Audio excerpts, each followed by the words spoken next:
Nice. Hey guys, welcome back to Dukes on Twitch. Back today with a 4-color Maverick list. The 4th color blue and only for Leovold, which I will go over pretty shortly. Otherwise, this list is pretty solid.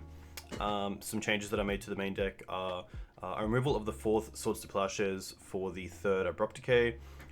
This is something that Achilles27 has been doing with a lot of success, and I really like it as well because of course, Abrupt Decay does have a little bit more flexibility. You can hit things like Planeswalkers, enchantments, artifacts. So things like Oko, Back to Basics, Blood Moon. You do have some pretty cool, sweet plays with that, which is nice. And I think that's really nice. There are a few games where swords can just be stuck in your hand for a little bit, whereas Abrupt Decay might actually apply to the board state, which is really nice. I did add it in a trop. I have seen a fair amount of four color versions playing Leovold that aren't actually playing the trop, and are just relying on the mana dorks to produce it. But because I'm only playing the 4 Noble Hierarchs or the 4 mana dorks, I'm pretty keen to play that trop. Just make sure that if we draw it, we can cast the Leovold. Otherwise, Felidar Retreat, as Reaplecheap in the chat has pointed out, is a card that I think is really good against Snow. Some people have been comparing it to Gideon, and the big reason that I like it over Gideon is that A, it can't be attacked, which is pretty huge, so it can't actually leave the battlefield by creature damage. Outside of something like Assassin's Trophy or Teferi Bounce, there's not really an answer for it, which I really like, other than on the stack with Force of Will, of course. And then also the ability to put +1/+1 counters on each creature you control is really nice. So there is a massive difference between creatures you control get +1/+1 this turn and Vigilance, because if you can play this and then your opponent's next turn is a Plague Engineer, it probably won't do anything if you get the land drop, of course, which is really nice. So you can kind of play around Plague Engineer, which is nice, and Vigilance is also really nice. So Vigilance means that you can attack with your Knight, and then second main phase or in your opponent's turn you can actually use the Knight as well, which I think is highly relevant. So Felidar Guardian should be really good, and it's just gonna be one of those cards that I hope it helps me grind against Snow. So that should be really interesting. Is Path really better than Swords number 2 in a Wasteland deck? Is Path really better than Swords number 2? All good. No, that's fine. I'm assuming you just didn't see the 3 and then the 1 on the sideboard. The extra Path was just because I usually play 2 Path on the sideboard, but because we're bringing the Swords to the sideboard, I thought it was worth taking out 1 Path. Usually the Path is for against decks that don't have basics. It's a little bit different for Maverick, D&T, Elves, Goblins, Blue-Red Delver, but Path really shines in like the Rug Delver matchup where they don't have basics, and also any Depths deck where I don't want to gain them the 20 life, because a lot of the time against the Depths deck, our only plan is creature damage or combat damage, so I don't want to be giving my opponent 20 life. So that's where Path can be really relevant, where I'd rather give them the upside of having an extra mana for the rest of the game than have them a way to win the game through a 20/20 and also 20 more life, which usually tends to be 4 to 5 turns, which can be pretty brutal. Yeah, that's fair enough. I sometimes have a weird way of actually showing my deck list. So I have like Consistency here, which is Green Sun, Sylvan Library, Once Upon a Time, Night of the Reliquary, Green Sun's targets as one-offs, my removal suite, and then I usually have my Mana Accelerants, but Thalia always sticks out like a sore thumb, so I thought I should just put her here. And then you have like your fetchable lands, and then your utility lands and fetches. Which I'm not going crazy on the utility lands here. I'm not playing Blast Zone. I'm not playing like Maze of Ith, Ghost Quarter. It's really just the classic card draw effect, Karakas and Cradle that I'm playing here, which I think is really nice. It makes the mana a little bit more stable. There are times where Cradle just isn't great, especially against decks like Snow, where if you go wide, you're going to get pretty punished by something like Dead of Winter. Sometimes there are decks playing Supreme Verdict Terminus. And sometimes you can just go with a budget Ancient Tomb, which sometimes helps. that's pretty much it. We're going to see how Retreat goes. I played a recent list with a green-white depths deck that was really fun. And I think it has a lot of game to it. See if I can find it. Green-white depths. I think it's 1.1. So this is where we ended up. So this is a green-white based Dark Depths deck that plays... Skyclave Apparition was actually really nice in this list. And of course, Felidar Retreat is really good. We made some changes, like we're playing 2 Loams in this list. We're playing... there were some other changes. This is what we played through a league, which you can find on my YouTube channel. It is there. That's right. So one thing that I found with Felidar Retreat, and something you have to be aware of, is that in the matches where you want it, you're going to be grinding. So by the time you get it down, you've probably got a few Savannas in play, a few basics. So what happened to me was that I got fetches into play, but didn't have anything to fetch. So I wasn't getting the 4 power that I wanted off fetch lands, because I was playing too many fetches. I was playing the full 8, and I was only playing 6 ways to actually get something off them, including Dryad Arbor. So in the new version, we've moved fetch lands down to 6. We played a second Wasteland on top of the Ghost Quarter as well, and then I added in a Horizon Canopy, which was just a mistake. It should have been there anyway. But this is for another time. Let's go straight into a league with this this Legacy Maverick deck. Oh, we don't have play points? Rough. Haha. We will get some. 15. Ramming up Hydra. Vigilance, Reach, Trample. Yeah, I'm not playing Deserts, unfortunately, so... I need 30 ticks. 10. Alright, we need 20. Hey, nice, okay. Green White Black Maverick, September 20. Nice. Awesome. Hope you guys are well. It's a nice weekend here. It's pretty windy outside, but I have my coffee, which is awesome, so...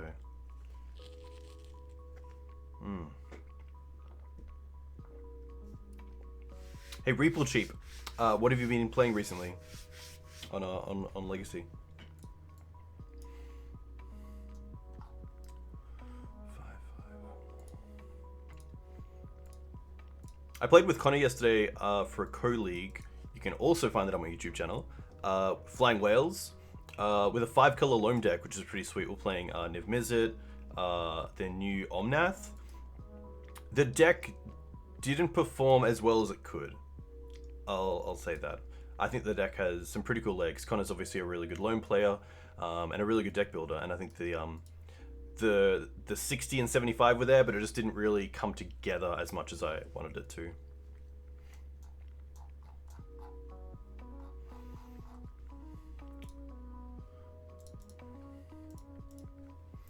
But this list should be sweet. I really like having Leovold in the list as a target for some of the grindy decks, because it is a card that usually, outside of Council's Judgment, usually trades at least for 1 card.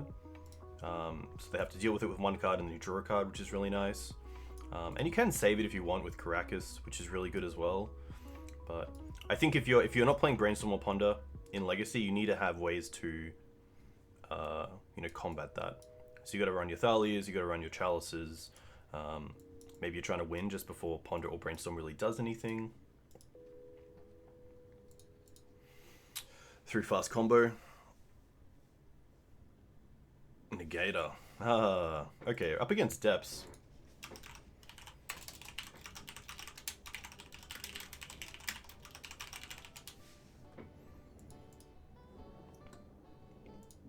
It should be pretty fun. Depths is usually a pretty interactive matchup. Fast Depths, on the other hand, is pretty quick. And this is probably a matchup where I want... yeah, so this is a matchup where I really want the Swords to Plowshares and not the Abrupt Decay.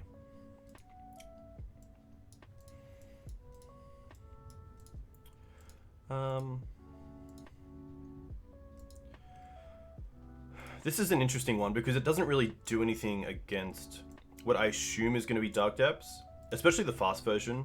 Abrupt Decay on Hexmage just isn't really something that I should be keeping this hand for, because usually when a player like Negator77 plays Hexmage, they have the backup Dark Depths.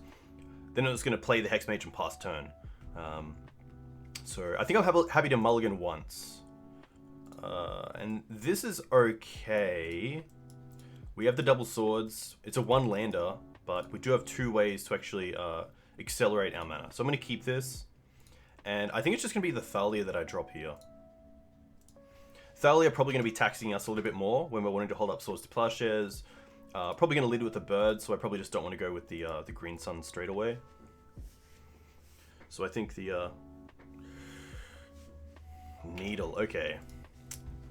Hey Jack, yeah, 3 days in a row, and 3 different decks, so it's been pretty fun.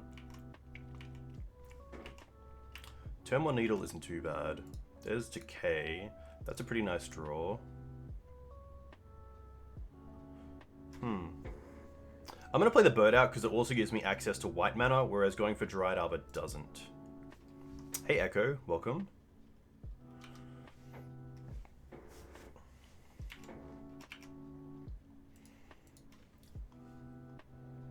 There's Dark Depths, that's interesting.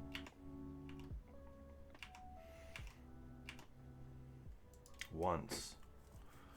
Okay.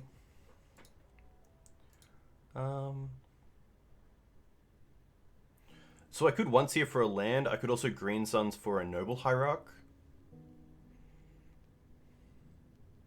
There is a world where I miss on the once, and I think building out with Noble Hierarch is fine.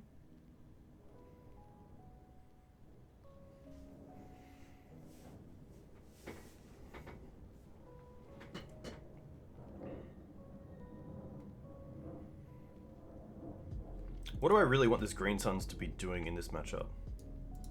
Scrib Ranger isn't the worst. I guess if we get to a land that we can go for Scrib Ranger, we can start using our mana pretty aggressively.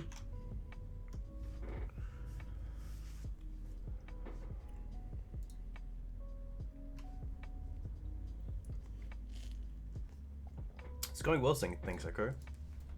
I think I do want the land because I want to drop this Knight as soon as possible.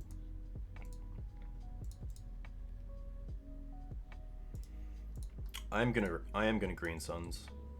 I think because the ones can find Wasteland as well, I'm a little bit more happy for that.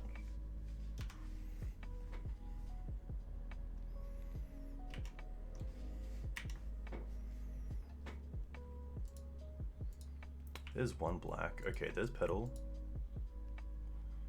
And here's Hexmage. Okay.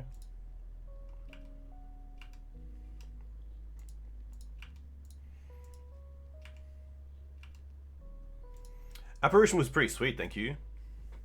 I think he would just pass double swords up and hope that's enough. Opponent has 3 cards. So they could also... Yeah, I hope double swords is enough here. Huh.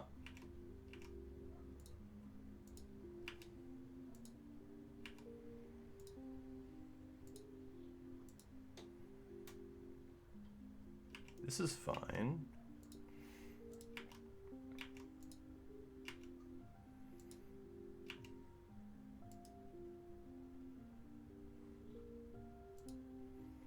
Dress. Interesting.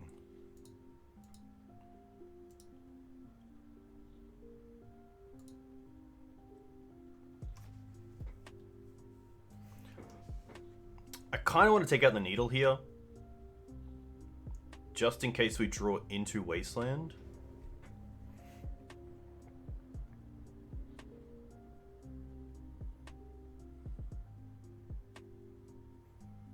We also have the Kaya, which is interesting.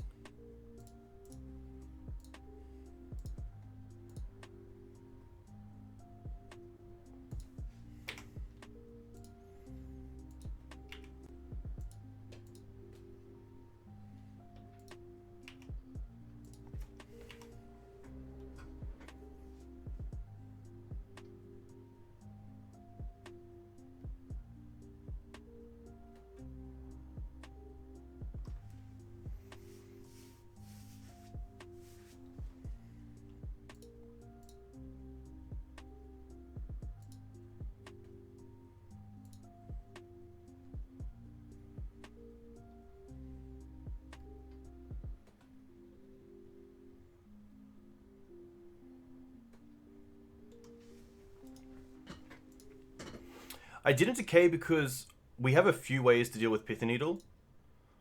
I guess we could have decayed on the Hex Mage instead. Yeah.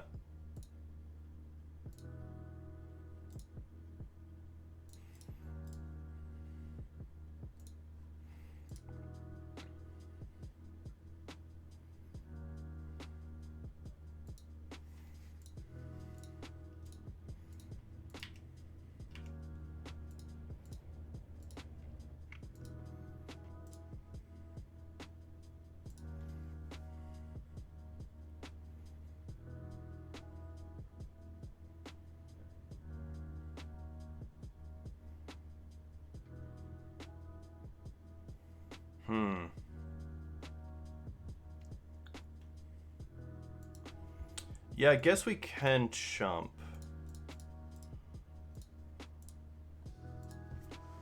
And also hold up birds.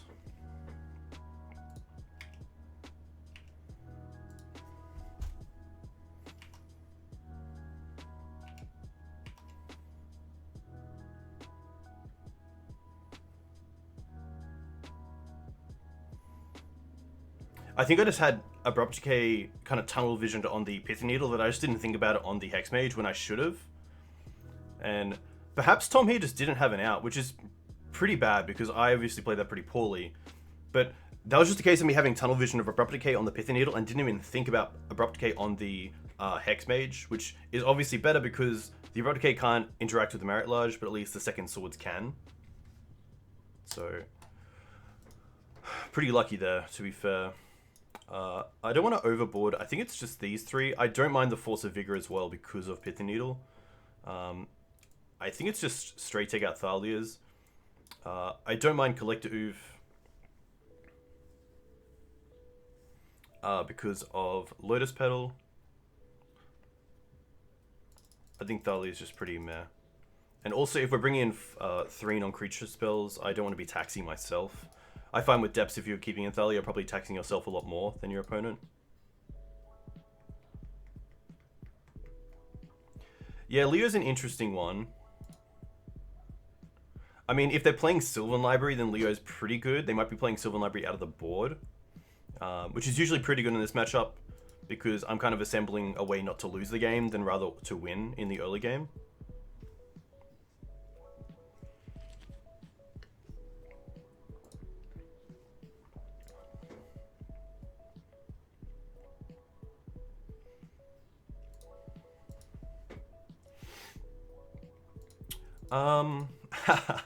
This really relies on the once to find a green source, but I think this is fine.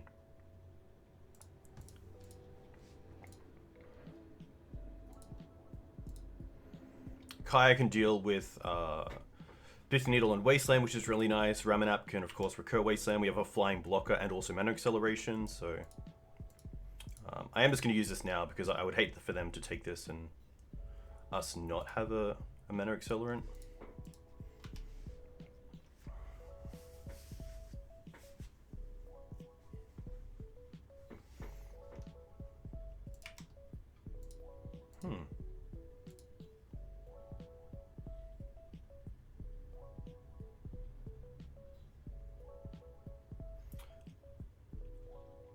I'm going to lead on the plains because it might seem that I drew into a Swords to Plowshares or Path to Exile, which might keep Tom from playing a turn 2 Hex Mage.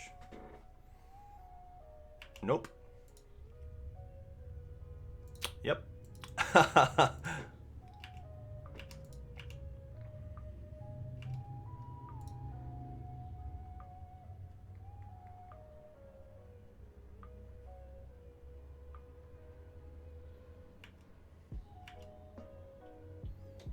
They know about the Wasteland, so we have to draw into a removal spell here, and we don't. That is just it. Rough. And that's how easy the deck can win. I mean, turn 1 hand disruption, and then turn 2 go off. I didn't want to play any blue non-creature spells. I just wanted to play the one Leo, and I've seen a few lists that play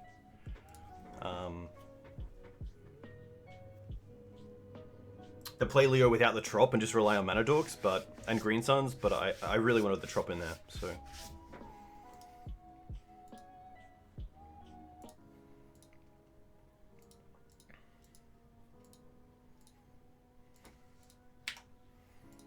Alright. I am gonna once first.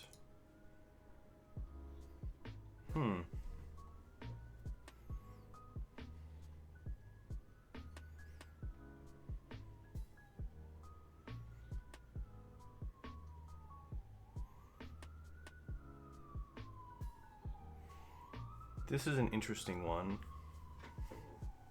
A few of these cards I don't really want to draw into, so I don't mind taking the Horizon Canopy and just playing the bird and then playing Knight next turn. But I don't want to be taking too much life. It would be nice to kind of stay above 20 in case we can get to, say, 23 or 24 off a few Scoots activations or a Night of Autumn, and then actually survive a turn through a Lage hit. So that's a reason to take the Forest over the Canopy. But Canopy turning into an extra, hopefully a spell later on in the game, I think is worth taking the Canopy here. Hey, 90s MTG, welcome. If you guys in chat haven't heard of 90s MTG, you should definitely check them out. They do some really good live coverage of Legacy, Vintage, a few other formats.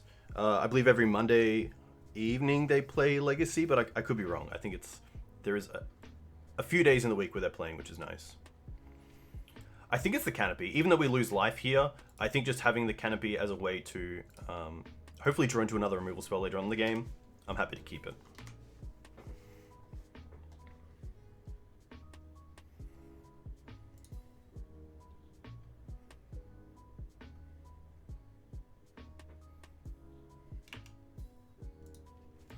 Swords is a fantastic draw because now we have Wasteland and Swords to Plowshares. There is a world where I just want a Wasteland here and then Green Suns for another mana accelerant in Noble Hierarch. That means we could, the following turn, play out Knight and also hold up Swords. But because I've, of course, needled Wasteland, yeah. We just have to find another way out of this.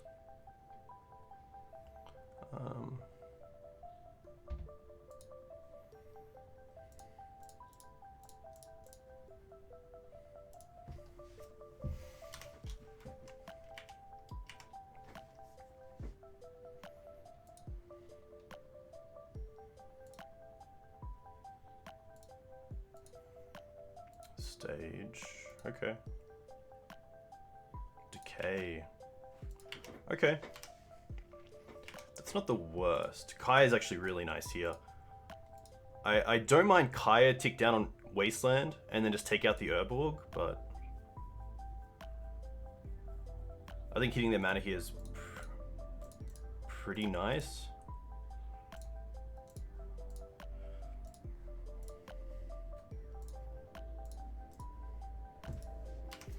And the next turn still having Knight's really good.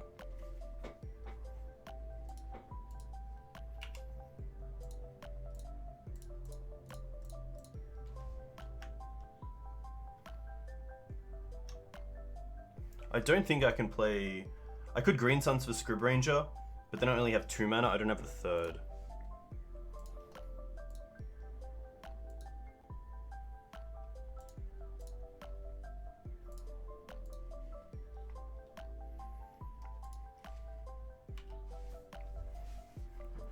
Yeah, Kaya's really nice. I think that Kaya is a card that a lot of Legacy players don't really understand and don't realize how fast you can get to her ultimate.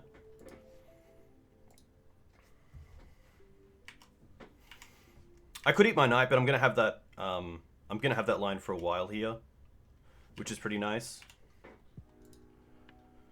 So now I'm pretty happy to go for Scrib Ranger, which allows me to reuse the Knight. Untap this, return the Bayou, play the Bayou, play Noble.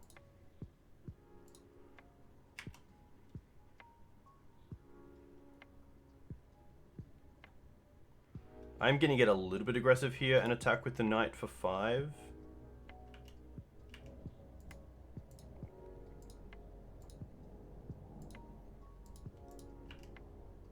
Because I do need to put a clock on the board, and this is a 4-turn clock.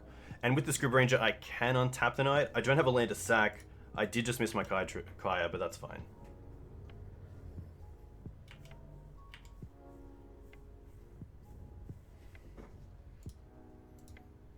Hopefully it doesn't come up.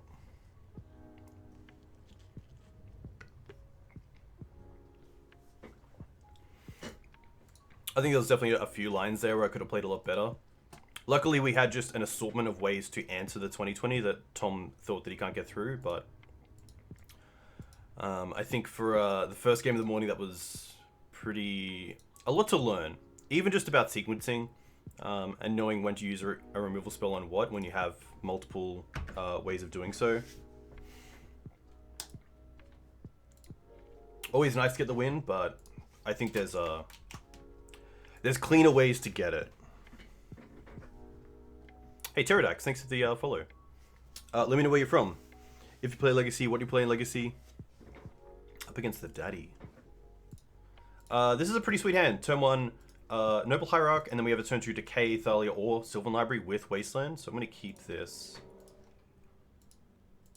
It's a pretty sweet hand.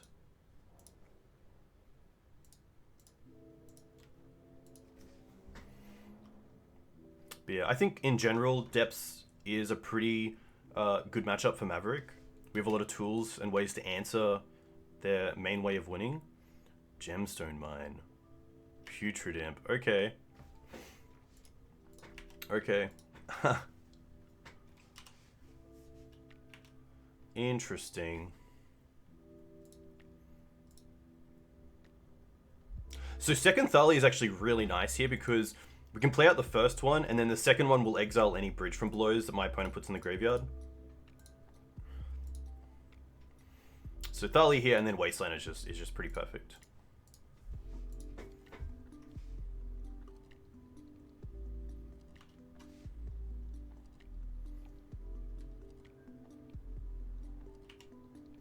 So you're gonna Dredge Golgari Grave Troll.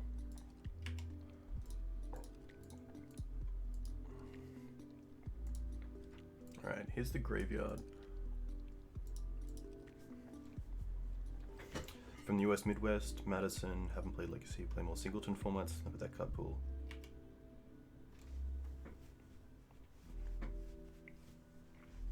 Hey, thanks man, that's great to hear. Yeah, Maverick's a very cool one. Does Maverick struggle with this matchup in game 1? If they get out of hand, if it gets out of hand very fast, it can be.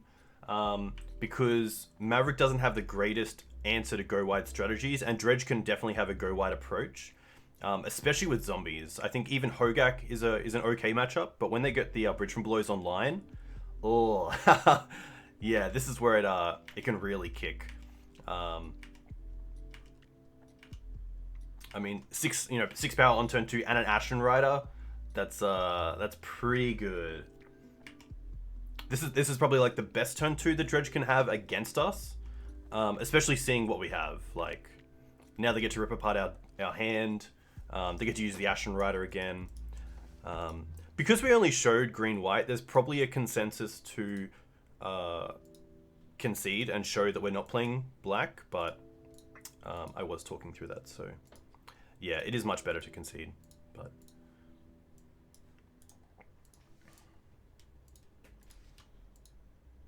I'm going to play it out. I mean, we've lost this game, so the only upside is winning. So we'll see what we can do.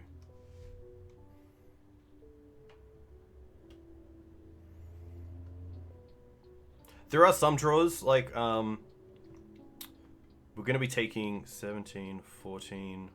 Yeah, it's pretty tough. I don't think we actually have an out, but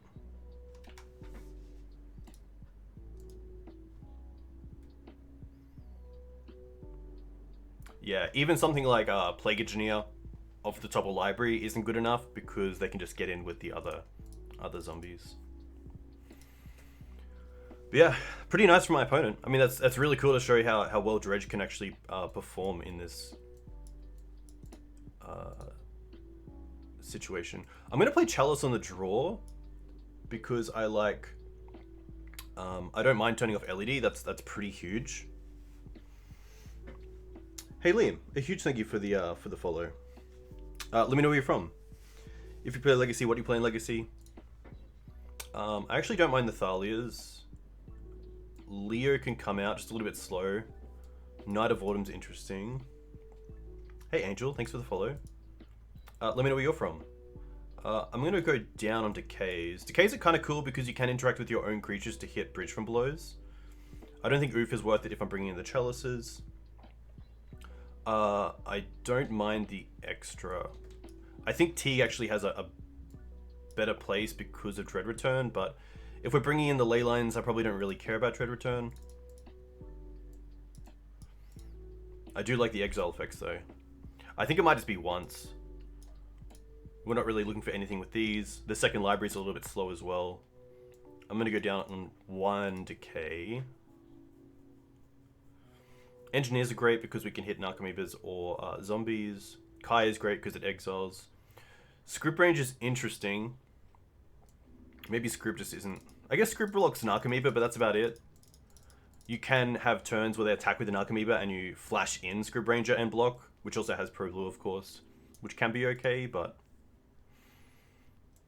I think this is fine. I could go down on the land, but...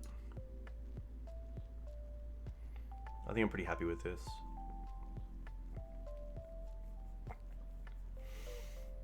Yeah, Oof with ley lines might be interesting.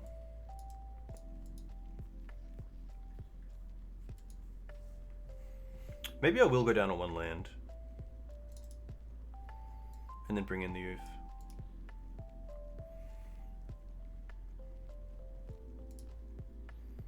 See how this plays out.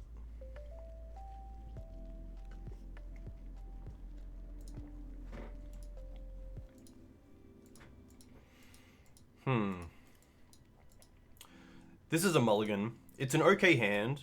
The issue is that Dried Arbor and Green Sun's in my hand, so I can't go turn 1 Accelerate into Dried Arbor and then turn 2 Ooze with a mana up. We also have Leyline in the deck, so I do want to mulligan pretty aggressively, but I don't want to be stupid about it. I think in any other matchup, this is a fine hand, especially against a multitude of decks, but against Dredge, it's not there. Again, sadly not there. I'm not going to keep this. We are going to mulligan. Okay. This is better, and the thing that I like about this hand is that it actually has a plan as well. So it's not just Leyline and then play lands and hope it comes together. We can Leyline, we have Savannah and Noble. We also have Green Suns. We have some removal and swords if needed. So I'm going to keep this. Knight of Autumn's going back because I can find it with Green Suns if I really need it.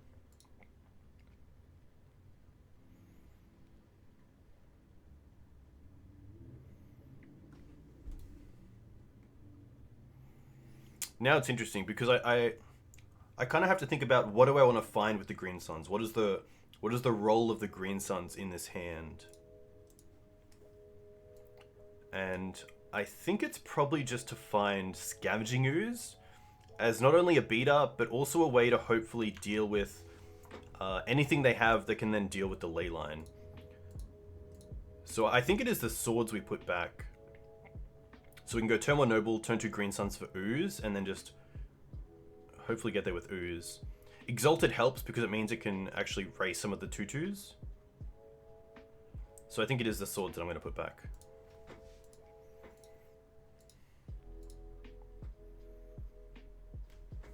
Scooze is nice because it gives us insulation against any sort of leyline hate. And then it also gives us a clock.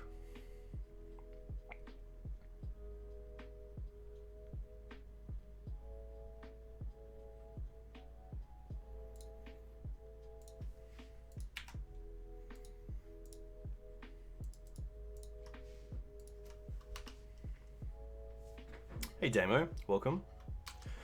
Hope you're well.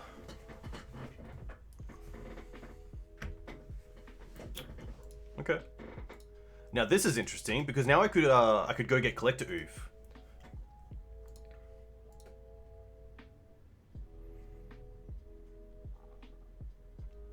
Could also Wasteland Thalia.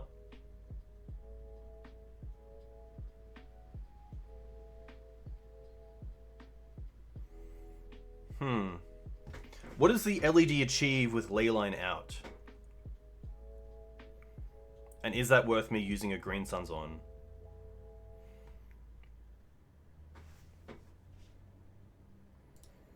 I'm probably happy to go Thalia Wasteland, to be fair.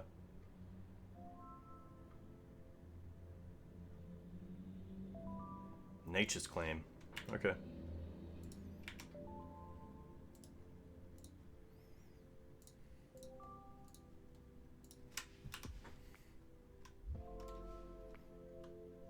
Stinkweed.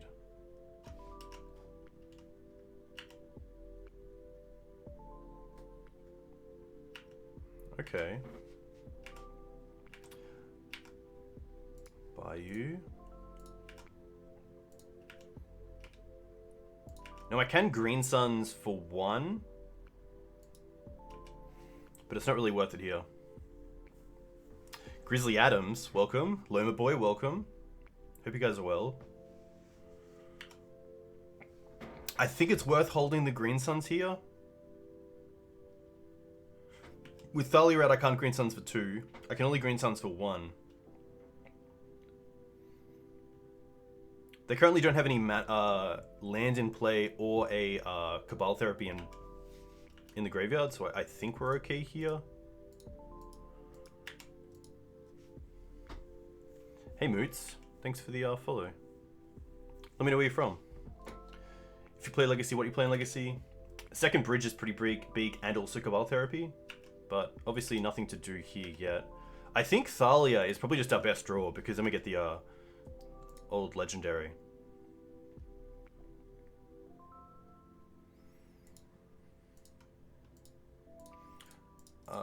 I'm just going to Green Suns and hold back Thalia because of Icarud.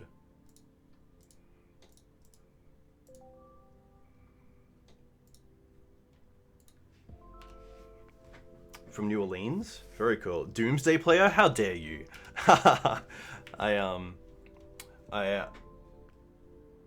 can I be nice about this? No, Doomsday is a very cool deck.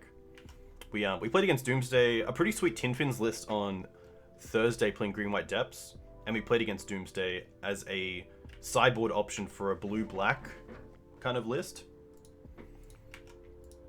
Really interesting. Okay, so they're gonna get some bridge triggers here, but that's gonna be okay. Cradle? Canopy. That's pretty nice. So they currently have no dredges.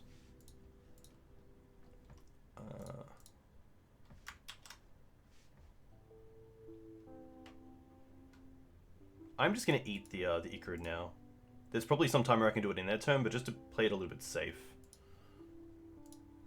And then Ox's Escape, so I can respond to something like an LED, so this is going to be fine.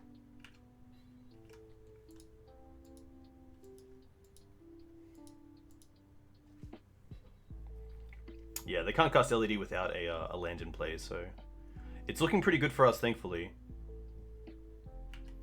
Scavenging Ooze is just so strong here because not only does it interact with their graveyard, it also allows us to have a 3/3 blocker against a bunch of 2/2s.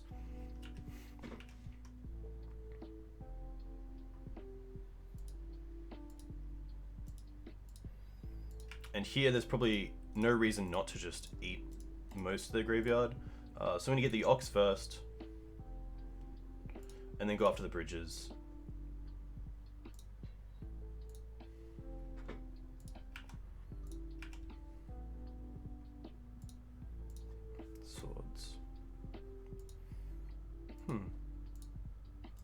Probably okay to draw a card here. Another Thalia is pretty sweet. I guess that's a reason maybe not to eat, but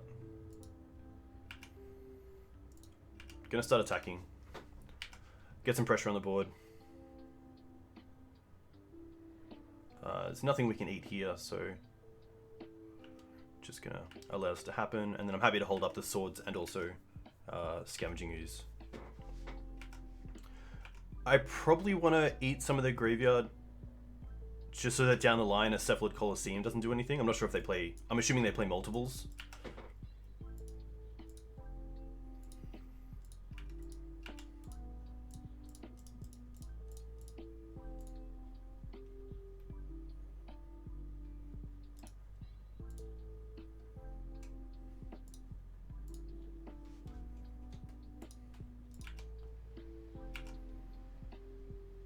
Plague. That's pretty sweet. I'm not going to show that. I think we can win this game without actually showing it. There's also play to actually attacking with just both. Because if they double block, that's fine. It's one more creature in the yard for Skoos to eat, and then it's also a second Thalia we can just play, so...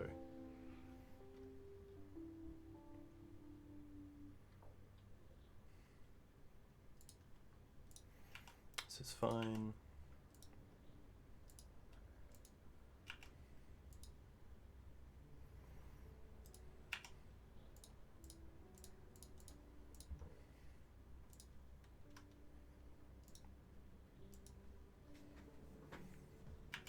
If I really wanted to, I could play the Plague first, make the zombies 1/1s, and then they can't double block, but I think holding the Plague is fine because I don't think they really have an out from this point, and I'd rather just not show them that information that we are playing Plague against them, which they might assume, but here I'm okay. One cool thing about Dryad Arbor in this matchup is that you can wasteland your own Dryad Arbor to turn off bridges, which is pretty cool.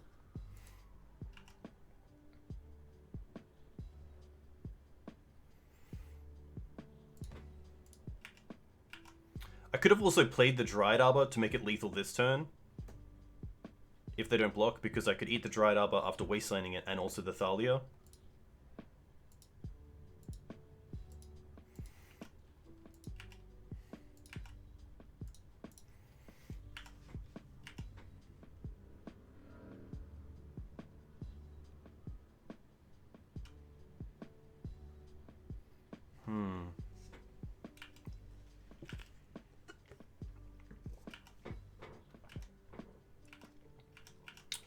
Alright.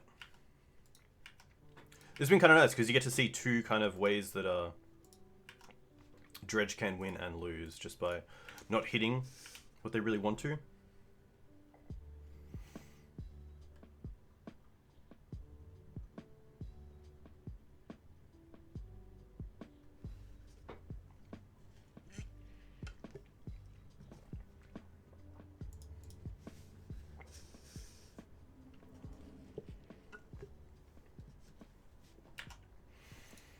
Nice. Game 3 is going to be a little bit different on the draw. But hopefully it works out.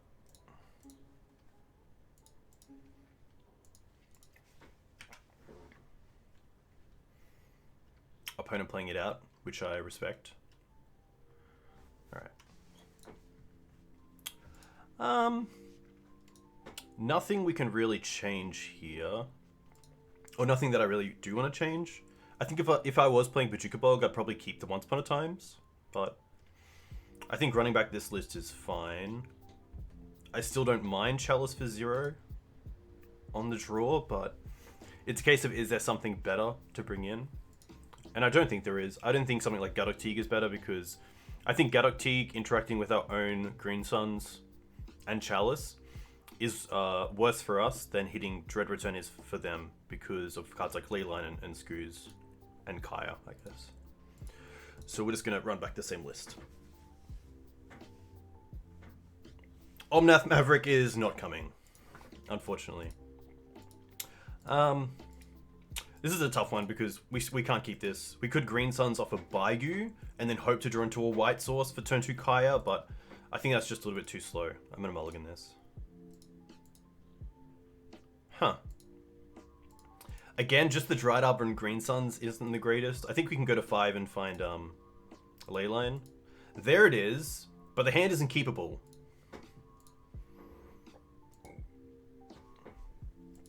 Opponent has also gone to 5, which I assume means they have found something for Leyline.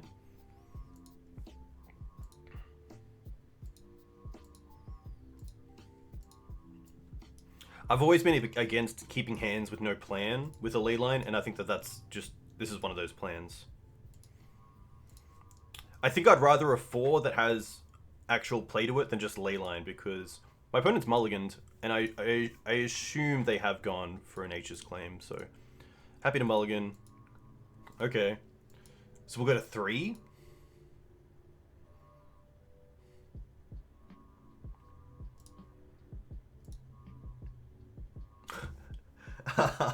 Oh no. Is this the one? Yeah, okay. Yeah.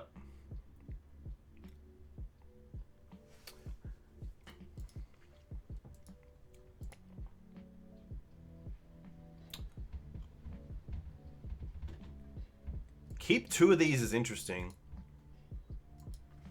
Moto Shuffler giveth, Moto Shuffler taketh. See, I don't mind keeping a Fetch and Sylvan Library here.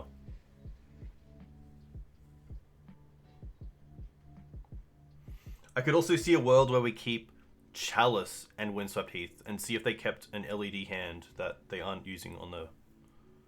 Surely if they kept an LED hand, they're just playing it, so Chalice isn't the greatest here. We're going to keep this. I'm going to keep Sylvan Library and Oh! I'm going to keep those. So, put these back.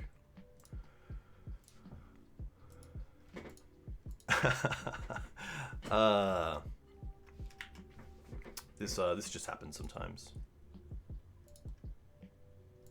City Cabal. Ooh, interesting. What do they name? Ah, themselves, of course. Okay. Ooh, okay. Okay. Let's go for a Savannah.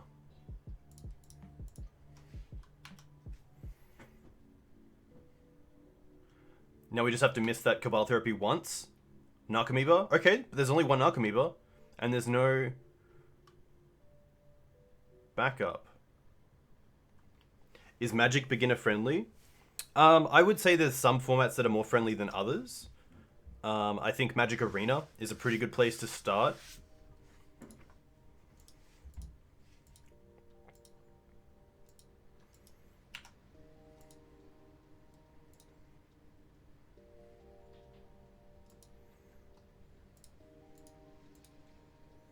Stern Dismissal. Interesting.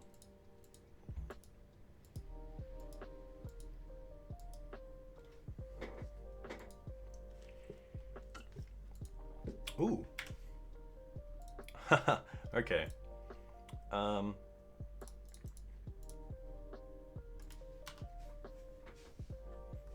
Depends how much you hate losing.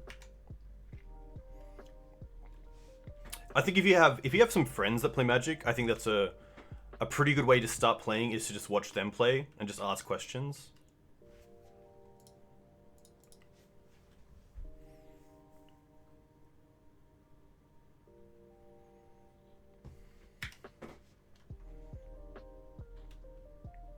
I think the best off the top will just be land and Scavenging Ooze. They name Green Suns. That's fair. That's a fair name. Oh, Nature's Claim on the Sylvan Library? Rough. That's pretty good. Okay. So I'm probably just looking for Thalia off the top. Kaya. Rude OP. I 100% approve.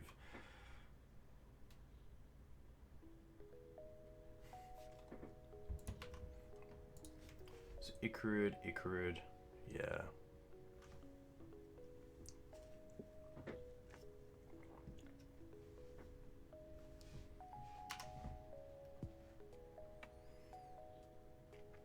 I don't think there's a hand where I'm not keeping the library, because the library is my way back into the game. So I can assume what I want, but I think that the best play there is just taking the library, because then hopefully we can get to a position where we actually get to draw cards off it.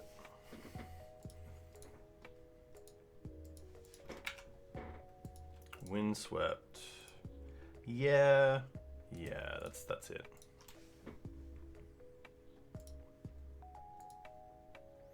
Yeah, I think that's the point where I just have to throw my assumptions out the window and just think about what's the best play. Because there's no point playing into something that I don't know about and not doing something that I do know about, which is that Sylvan Library is a really nice way to recover from a mulligan, even from 2.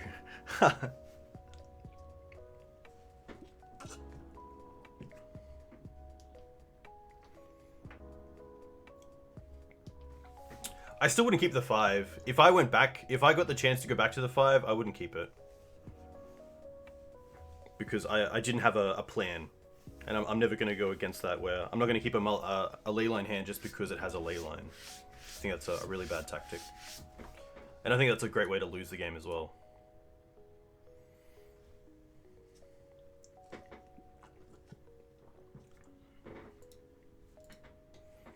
Depths and Dredge. Interesting.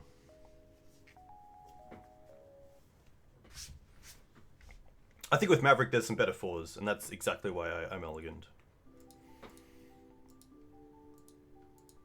I mean, like, Land Noble Hierarch, Green Suns, something is a lot better. We do have 8 ways to accelerate, which is pretty good, so... I always think it's worth mulligan if there's... It's always worth the mulligan if you don't have a play. Because I don't think relying on just a leyline is enough.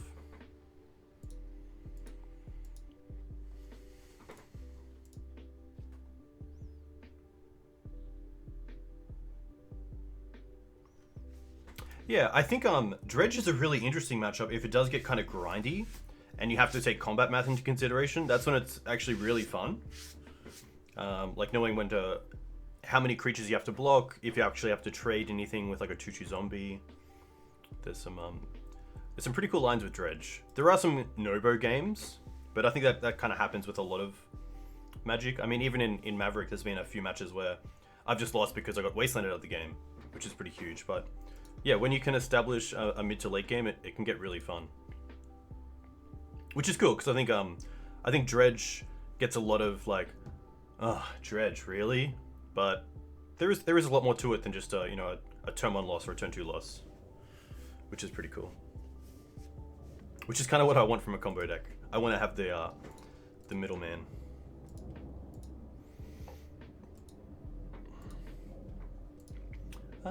Yeah, this is okay. We can cast everything we draw into. We have some pretty good, or pretty powerful turn 2 plays, so...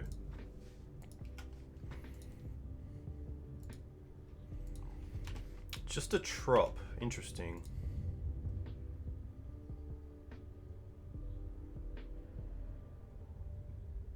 I'm just gonna play Bird. I kind of want to play around... I don't want to really run into Stifle here. Which maybe isn't a card that I'm... It's just a card that I'm always scared of. Even if I think it might not be in the matchup. Brainstorm.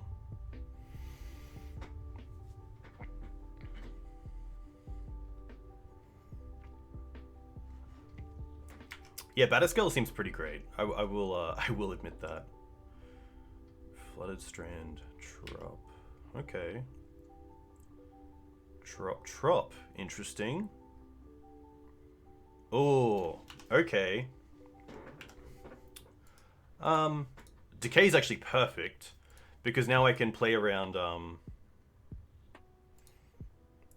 any sort of counter magic, but Plague Engineer would be really nice, but getting Dazed or Forced is just so huge that I think the play here is just to go with Abrupt Decay right now.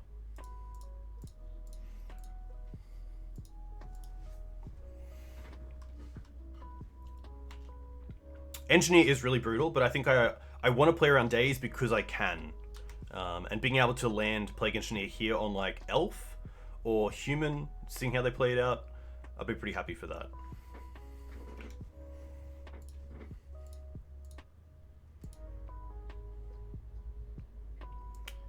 Now we have some interesting decisions because if my opponent is playing a crop rotation, they could crop into Inkmoth, which I guess we kind of have a blocker for. So maybe Knight is just the best play here. And then keep up the Plague or the Kaya next turn. Plague for Blooded Agent and Kaya for Glistener Elf.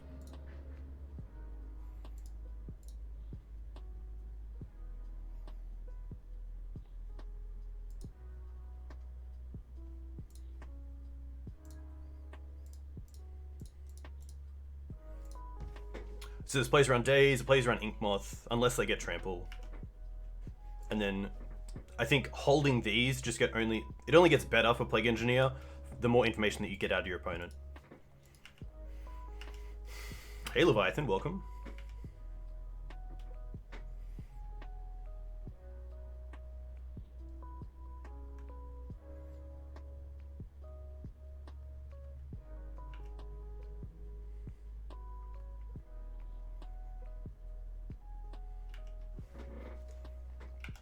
Just a fetch from my opponent, interesting.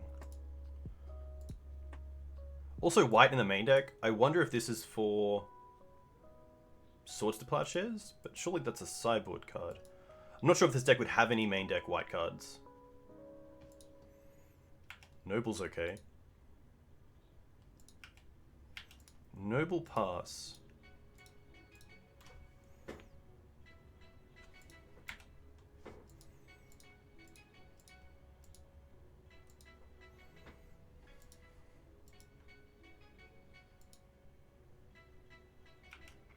Four cards in my opponent's hand.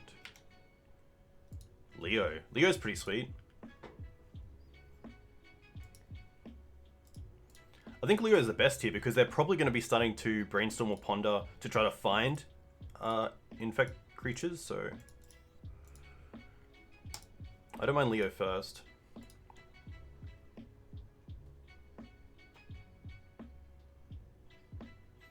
If they want to force it, that's probably more than fine.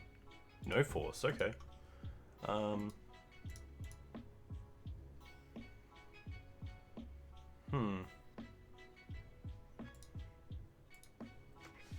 have played around Daze here for all this time, so I guess we can play around Daze because of the night, so.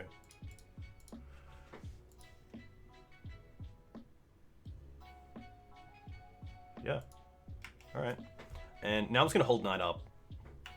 They're probably... Maybe they wouldn't have cropped in response, but that's just something that I do want to play around.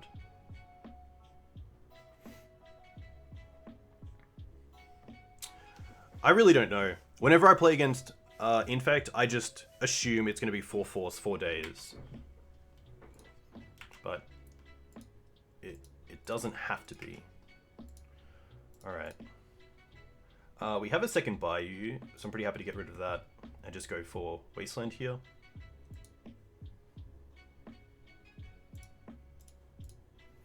Take out their white source. Probably just for sideboarding, but they did fetch for it, which is interesting. Another Plague, wow, okay.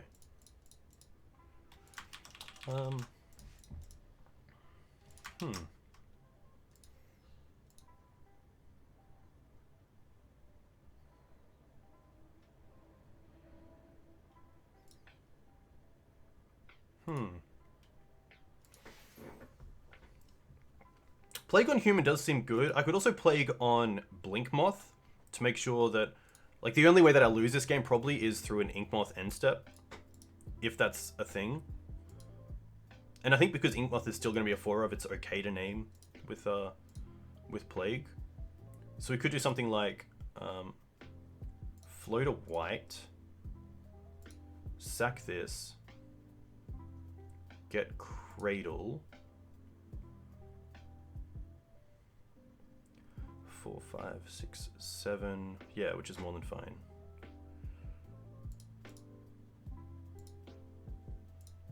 Play Kaya.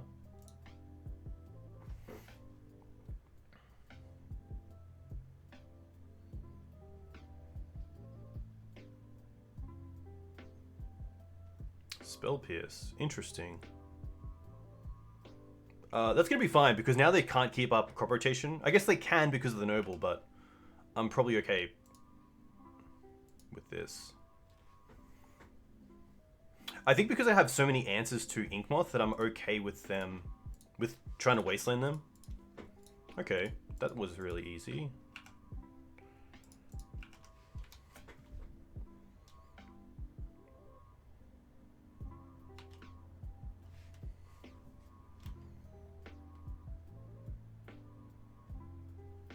It's going to be pretty hard for my opponent to come back from, especially seeing all of their Infect creatures are X1s. Kaya deals with Elf, Plague deals with Elf. engine, Blighted Agent or Glistener or Inkmoth, so pretty happy. I do like the Deafening Silences. I do like the Path, the Swords, the Force. Collector Oof can come out. Leo is interesting. The Onces can come out.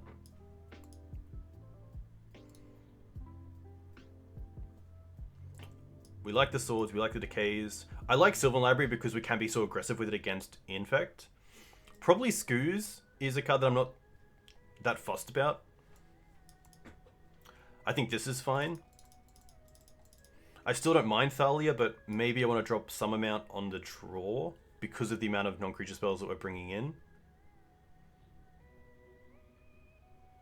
Yeah, maybe QB can come out and maybe just Ramanap is okay. Ramanap at least allows us to use the graveyard as a resource for Wasteland or recurring things like Dryad Arbor or Horizon Canopy if the game goes long. Gaddock Teeg only really stops Force. I don't believe they play Become Immense anymore because of Scale Up. Maybe I'll drop and I'll bring in 2 once. I think Thalia is great, but on the draw, because I have so many non-creature spells coming in, I'm pretty happy to drop it down to 2. I think this is pretty good.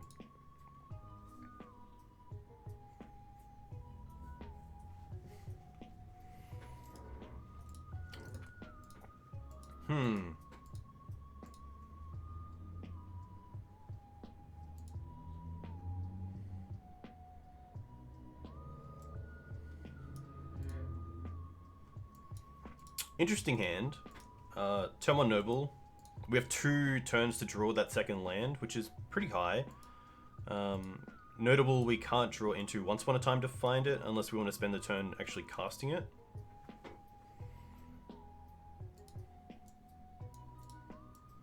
I'm okay with this. I think this is fine. Seeing that our opponents saw the Abrupt Decay, they might be a little bit more hesitant to actually cast a turn 1 Glistener Elf or a creature into play without actually protection also being held up. A second Swords is really nice, but now I do want to find a second white Swords most likely. Ooh, Inkmoth, okay. Sylvan Library. It's pretty good. Wasteland off the top? Drop. Okay. Well, I guess Plague Engineer here on Inkmoth isn't the worst, because then we have swords for actual creatures. I don't mind that.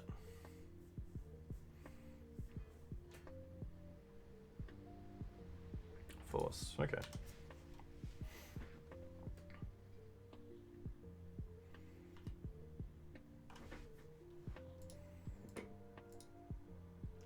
Opponent probably pretty happy here to take at least 4 of the Sylvan Library. We don't currently have a clock in play, and they're obviously looking just to, yeah, probably maybe even kill us this turn with the Inkmoth.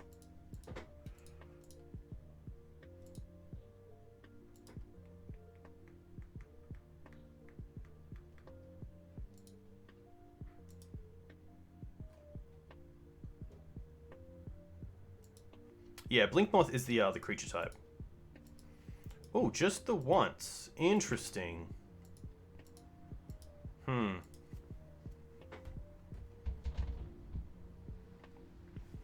This is a little bit tough because we don't have a second white source here.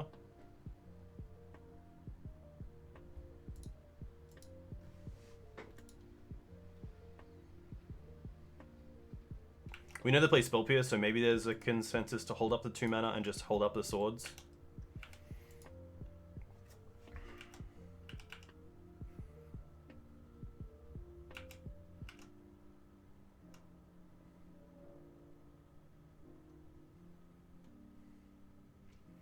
I'd probably rather play around any sort of soft counter magic than play the Sylvan and then just hope that the swords gets through.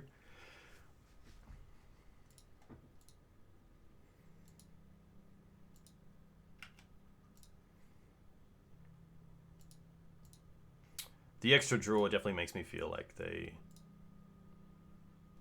have it here.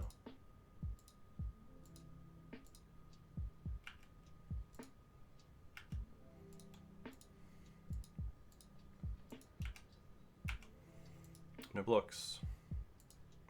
They're going to fetch in response, which is interesting. Is there any way that I want to swords in response to the fetch?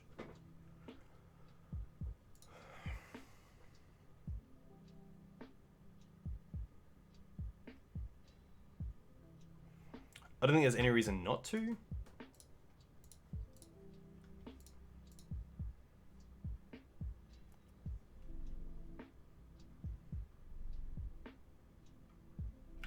All right.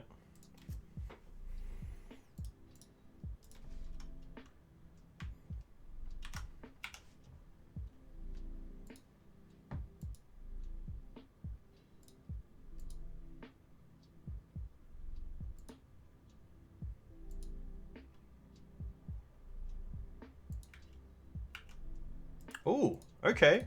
Interesting. Interesting. Hiya! Okay. Okay. So now I'm probably happy to play Sylvan Library. They're at 5.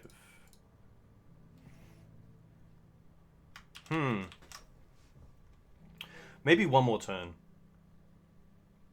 We have double swords, but I don't want to just throw them away because I can. I think I'm still happy to play around Spell Pierce and like some sort of Daze effect.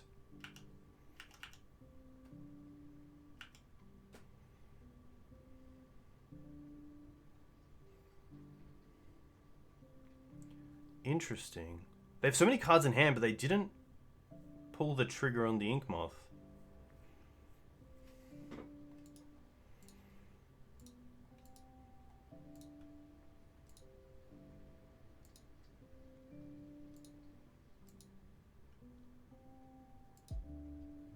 I mean, they could pay and go to 1, but they won't.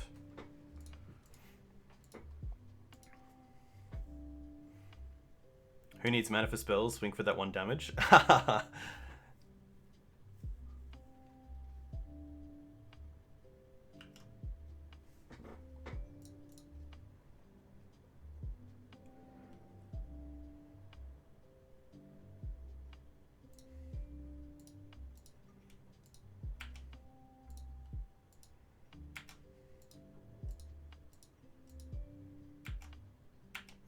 No blocks.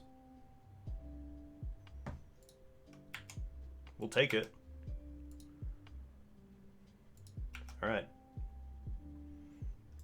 End step, weaken swords.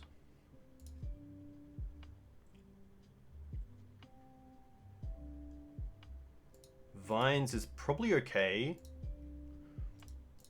I'm gonna go again. They only have 2 cards left.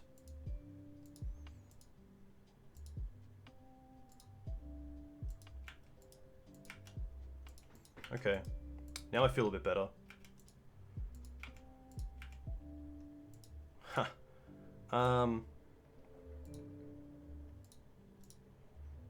Sylvan is just better here. Because I do want to try to find more removal instead of the Knight. But there is... I'm going to actually attack here as well. Because the fetch and the 1 damage puts them at 4, which means they can't actually pay for an extra card of the Sylvan Library if they want to fetch as well. Maybe Knight's correct because it is a 3/3. It's a 4/4 with Exalted, which, yeah. Tough.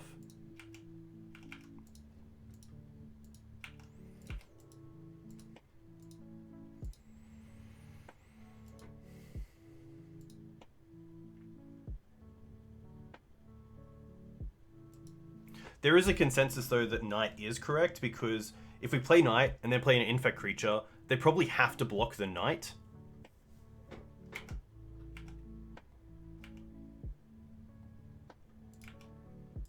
Alright. We're also at 22, so we get to use the Sylvan Library pretty nicely. And we're just going to pay 8 here, I think. Is there any reason not to? Do we have Questing Beast still in the deck? We don't. Okay, so we don't have haste.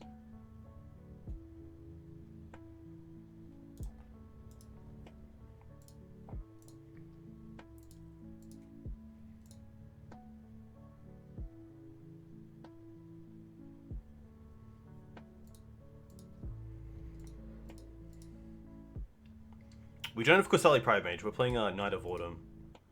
But Green Suns for another Noble is very interesting.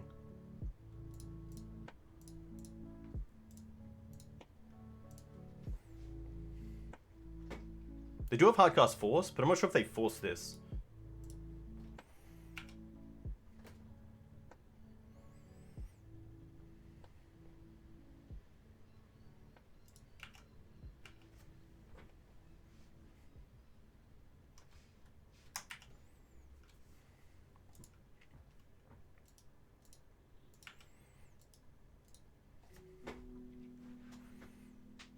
The nice thing about this attack is that it outside of a fetch means they can't force after that. They have already used 2 forces and a third, so they have 1 force of will left. I'm gonna float mana to act like I have swords. Oh, they have crop rotation. Ooh, okay.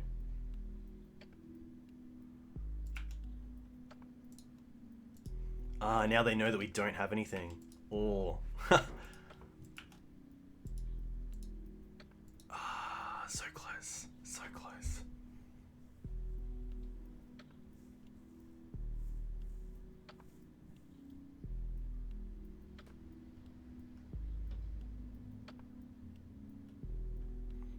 What do you mean we couldn't plow there? I assume in the end step, when they crop, we then get priority after as well. Ah, it was a land. That makes sense, yeah.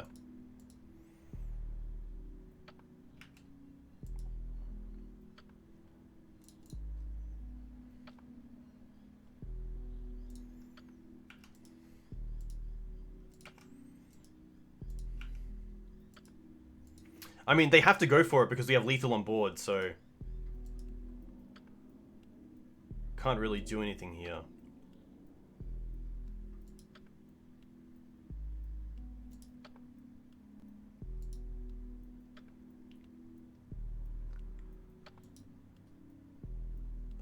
Yeah, there's no reason not to go for it because we have the attack back, so we'll see what happens. Ah! I don't want to watch it. Oh!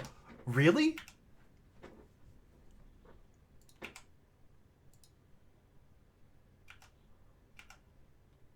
Oh! Oh! No way.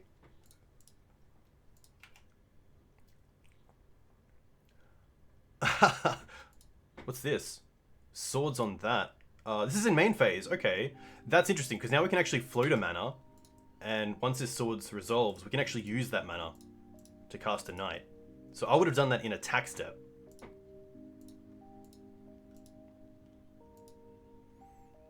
It's probably worth getting in for 1. Because we have both swords and path. Nearly have 1 card.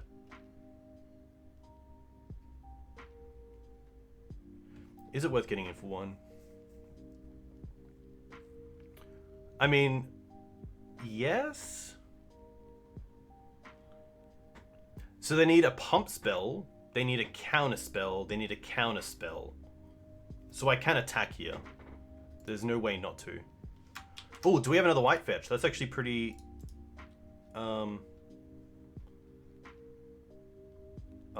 Savannah's in the bin. I think we play a second Savannah. 1 Savannah. Oh, there he is. There he is. Strass Daddy, thank you very much. I'm not going to attack. I do want to have the double up.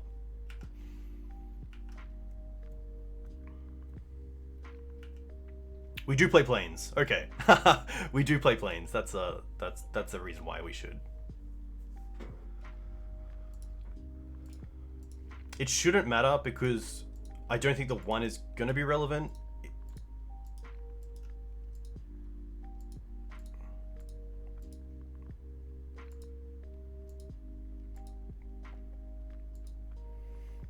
Two Vines doesn't do it, thankfully, because I guess the second one could pump. So they do actually need another land as well. Oh, Pendlehaven. Okay.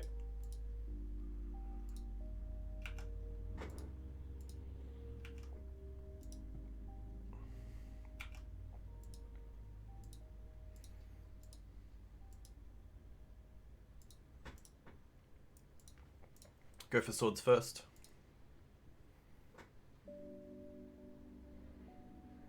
Did they have it? Oh, they had it? What did they have? Vines. Nice. Nice. Haha. Very cool. Nice. Nice to get there. Nice. That was cool. Such a top decker? 100%. I am. Yeah, that's really nice. Alright, I'm in the bathroom real quick. I'll be back in a second. For game 3, we are 2-1. Nice.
Oh.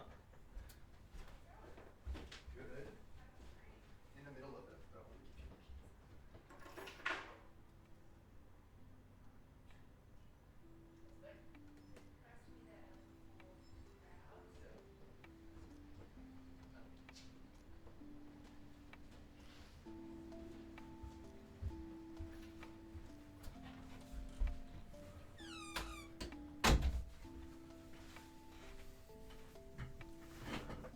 Nice. All right. Coolio.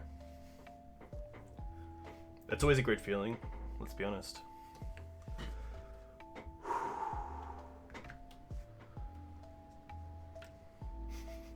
Damn, out of coffee. All right.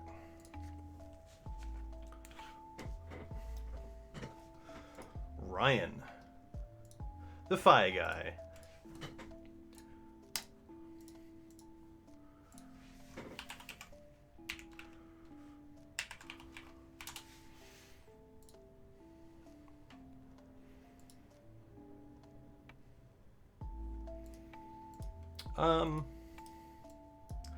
I don't mind this hand. Savannah, Green Suns. And then we have Swords or Thalia turn 2.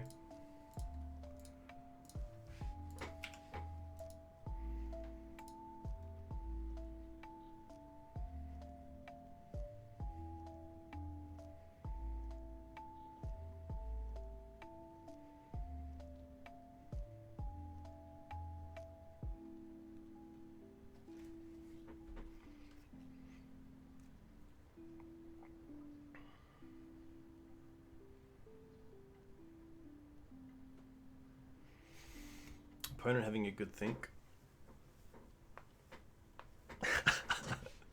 Misty is the play. Misty could be a lot of things.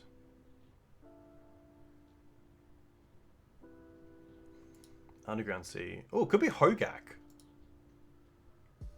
It is. Okay.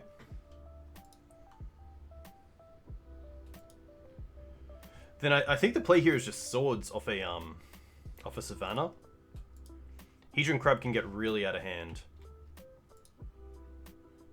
Could also play the Caracas.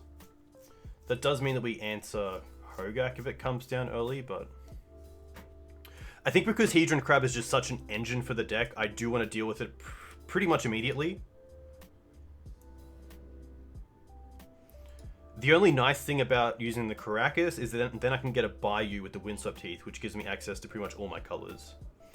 Yeah, so I think Caracas into Swords is fine. This could also mean that our opponent thinks we're on Death and Taxes. Especially if we just play Wasteland next turn into Thalia. Having Knight of Autumn for Altar is also really nice.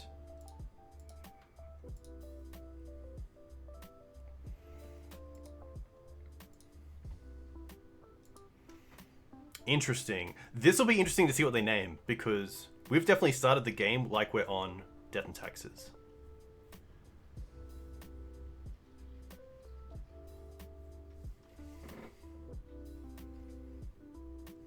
Force of Will. Interesting. Okay. So they might have thought we're on some sort of blue-white X control deck. And no follow-up. Wow.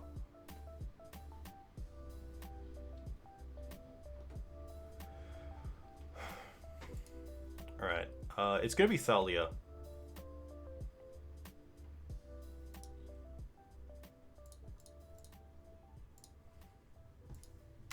And then we have Engineer next turn or Knight of Autumn.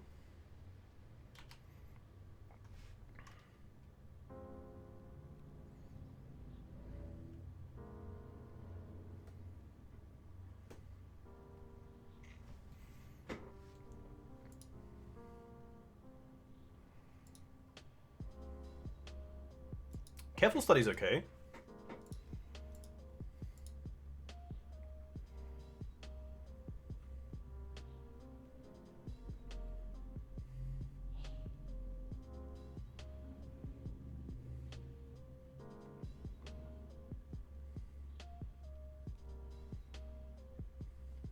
Bridge and Bloodghast, Vampire Spirit. Interesting.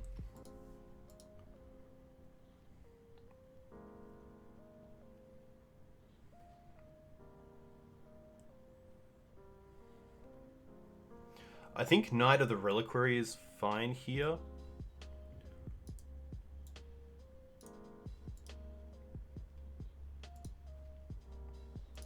Getting a Bayou?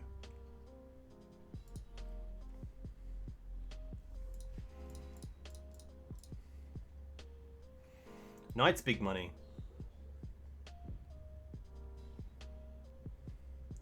Knight also means next turn I can search up Green Suns for Dryad Arbor if I really want to, and then sack it to the Knight to actually hit the bridges. I could also play second Thalia.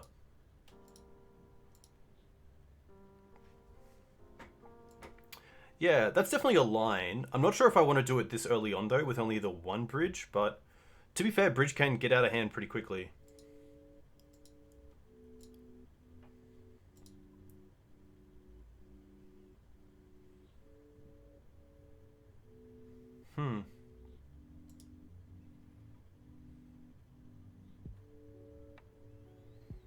Yeah, I think Knight is the best play here, especially because we do want to start building out our board.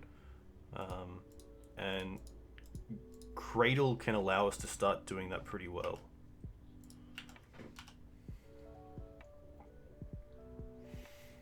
I'm going to put their library up here as well so you can see it. Their graveyard, sorry. That's where chat is. There we go. And then I'll...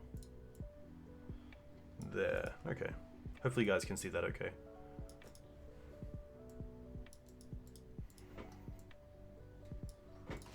Nice. Ooze is an option next turn. I think Ooze is actually a great option because we can also get Cradle, which gives us access to 3 extra mana. 2 extra. If we draw a land, then we have 3 mana to eat with, so that's pretty sweet.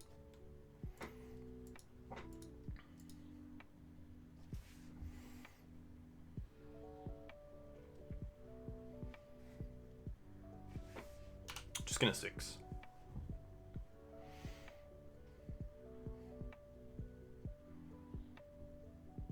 Land, Bloodghast, okay.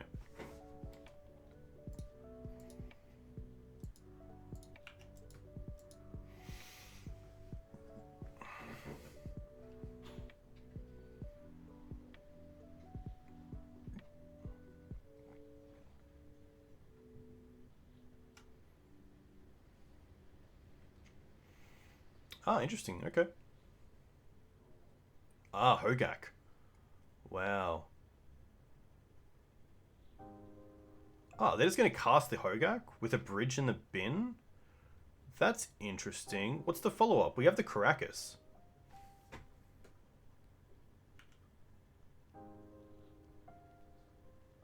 I don't understand that line. Or am I missing something?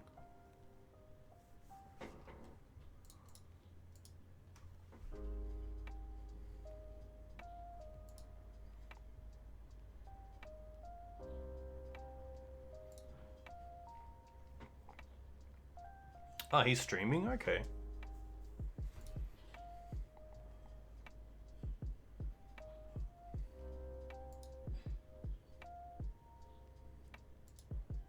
Okay, there's a land, which is really nice.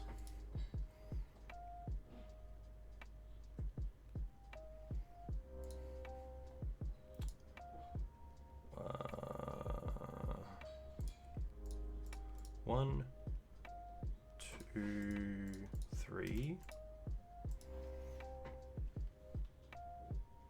Cradle.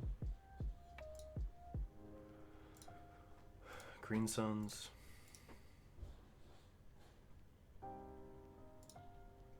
Like this. Scoos. Eat the bridge. I'm probably okay with actually returning here and getting in for 2 with Thalia.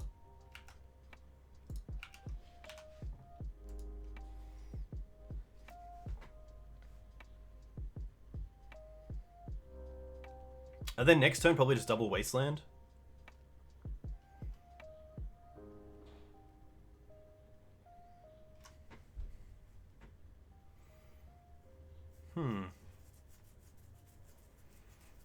I'm trying to think what the best next play for my opponent is. It's probably starting with Stitches Supplier while my Scoos is tapped out.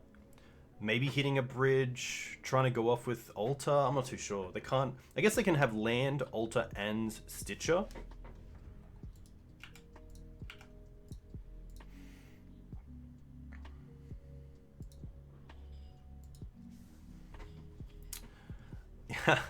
Yeah, it is looking like a pretty tough spot for my opponent. That's for sure.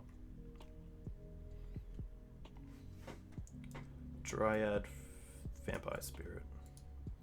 Plague's interesting in this matchup. What do you guys think about naming with Plague Engineer against Hogaak? I think usually it's Zombie, but that can kind of backfire because it means Stitches the player mills 6 straight away, which sometimes you don't want.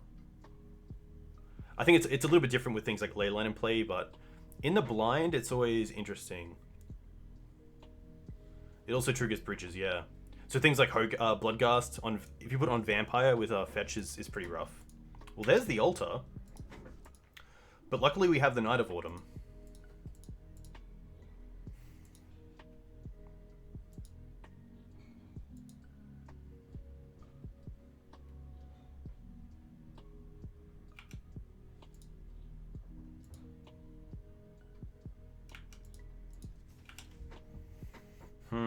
Alright. I mean, that's pretty close to what we were just discussing. There's a Hogaak in the bin. Oh.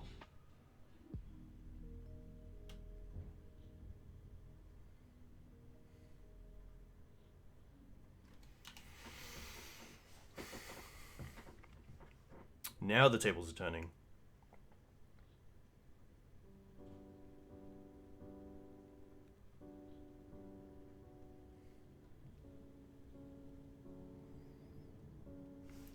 Just no bridge yet, which is pretty fortunate for us.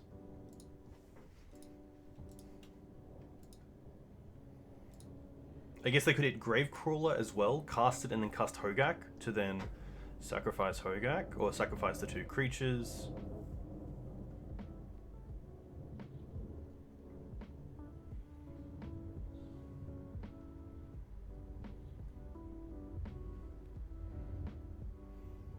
What do they hit?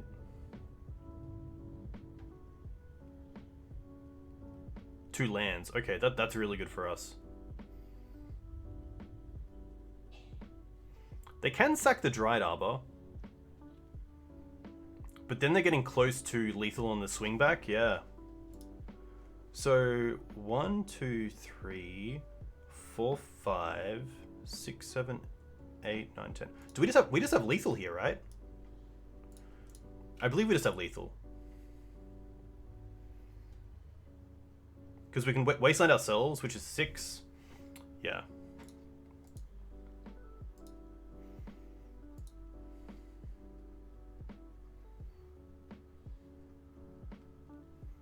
What if we play the Night of Autumn? They probably sack... I mean, if we wasteland the Dried Arbor, they probably just sack it anyway.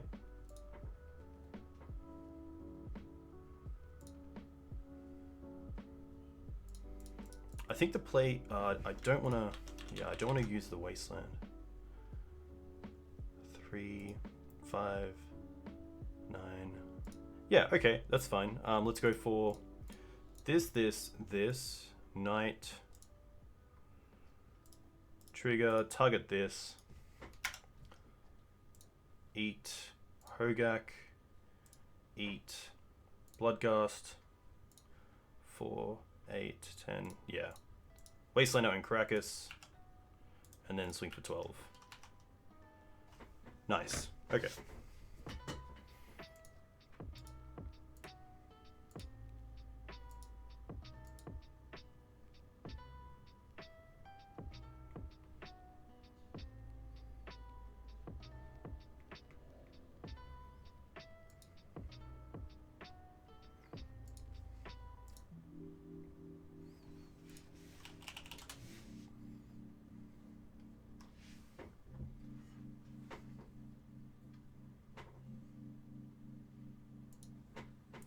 Cool.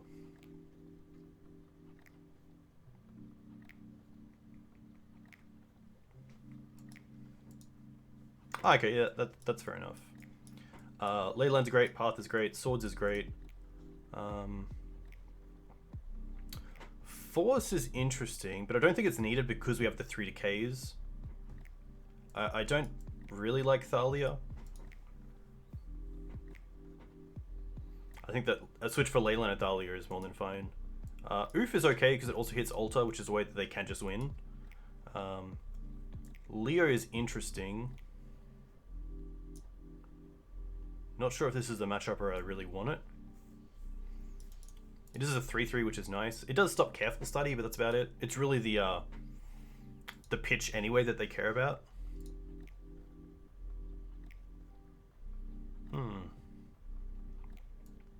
It might just be the onces.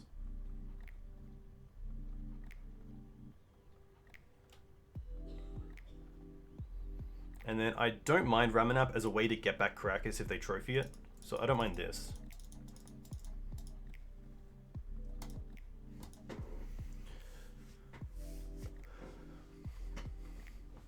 Leevol does semi-stop their combo. Okay.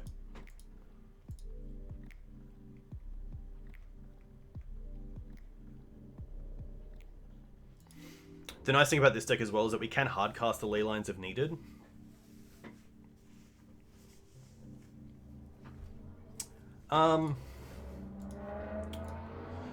Because we're on the draw and we also have the Caracas and Swords, I'm probably okay with keeping this.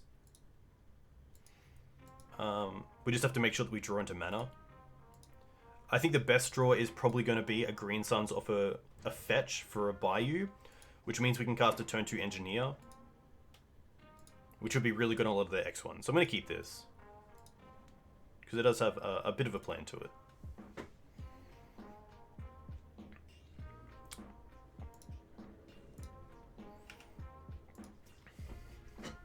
They do run Force of Vigor.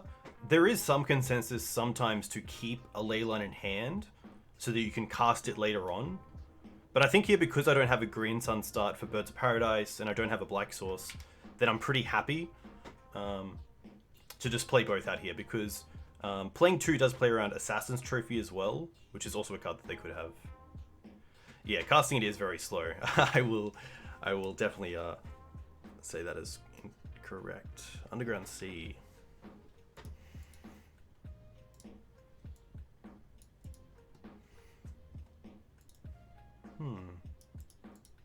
Wow, okay. So they just concede. Well, I will take it.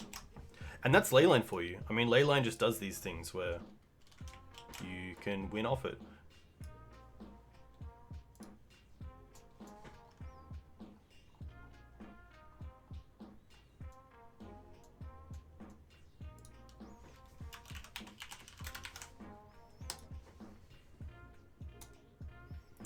All right. Pretty good. See how we go with this last one. Whew.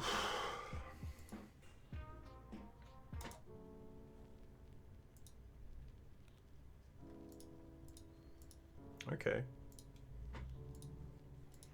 Yeah, this is a pretty good hand. Pretty good hand. I'm gonna keep this. I do like that Trop into Noble kind of gives away that we're on maybe like Infect. Could also be like Natural Auto Bant maybe if my opponent thinks that. I don't think Maverick is the first card or first deck they would think of. Leyline is so good you should run it main. There are decks that do that.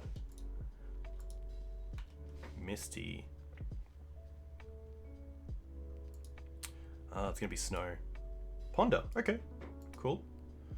Cool. A land here is pretty big. Because I probably want to go Green Suns for Dried Arbor into either Sylvan Library or Thalia. Ah, okay. Well then it's just gonna be Sylvan Library because I really want to hit my my land drops.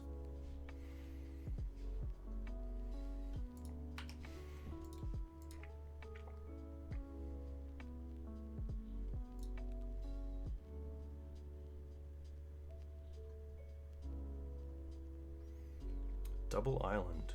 Interesting. Astrolabe. Okay. Ponder.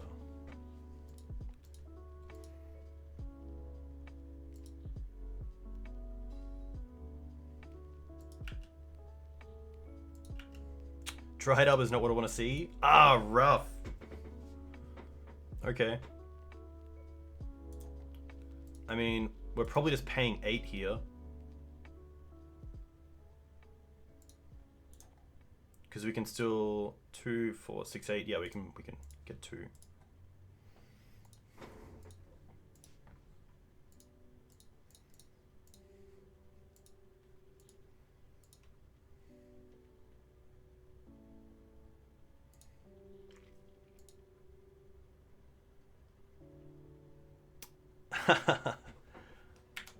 Oh, it's show and tell. Okay.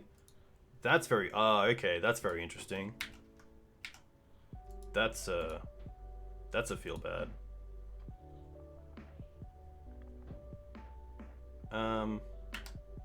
It's just Thalia here. Omniscience. Okay. 1, 2, 3, 4. Okay. We need Cradle to be able to Green Suns for Night of Autumn or draw into Night of Autumn. Nice. Nice. Oh, and the Wasteland? Okay. I'm gonna put this on top, but pay for this.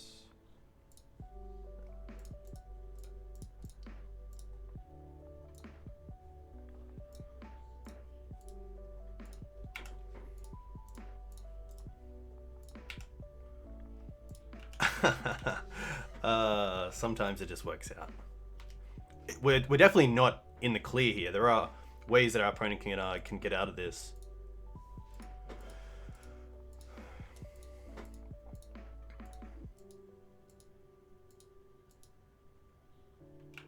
Tundra's nice because it is another land we can hopefully try to get with Wasteland.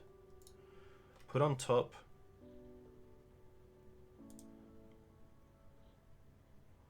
I'm probably okay paying for this.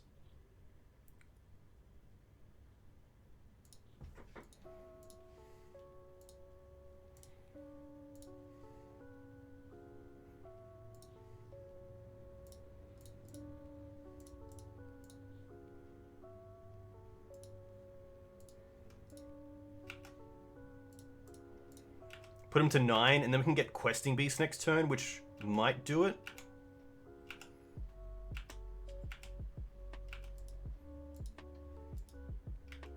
But now they could just have like Show and Tell, Omniscience, Emrakul. Okay.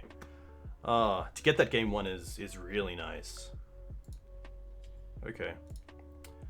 Show and Tell. I do like the Force. I don't mind the Deafening Silences. I don't believe they're going to play Lotus Petals.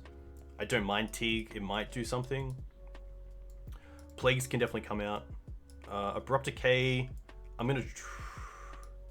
probably going to drop my swords before I drop Abrupt Decays. I mean, Teeg stops Force.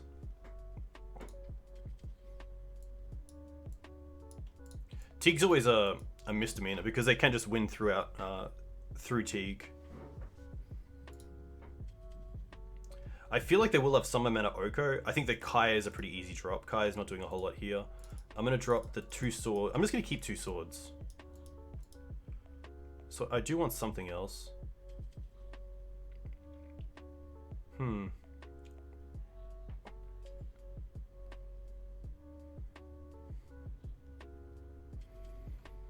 Maybe Chalice on 1 isn't the worst.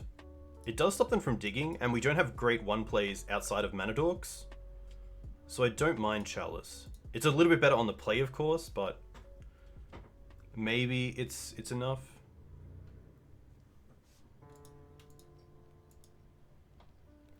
Yeah, Swords to Plowshares does kind of stink. There is a list that's been playing Conflux in the sideboard, which is like why I like the Gaddock Teeg line. We get 1 more card. I'm just gonna get the Plague because of things like Ice Fang. And it also attacks, which is nice. I'm gonna actually go down on a once just to have 2 Plagues. Just so I can see it. Because Ice Fang is a pretty great way to stop us from attacking pretty well.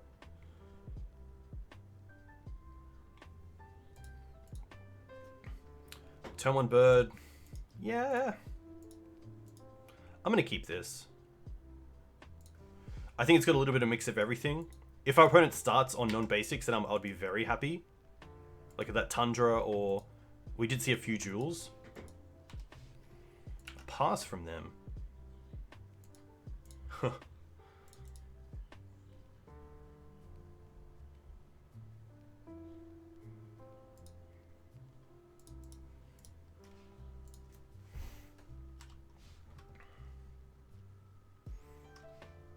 mean, we also saw Caracas, so I'd be pretty happy to wasteland a Caracas, then play Teeg.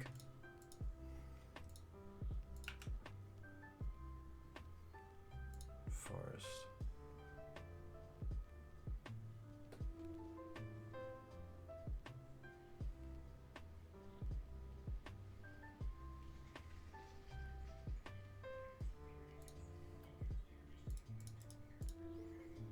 See what they do first.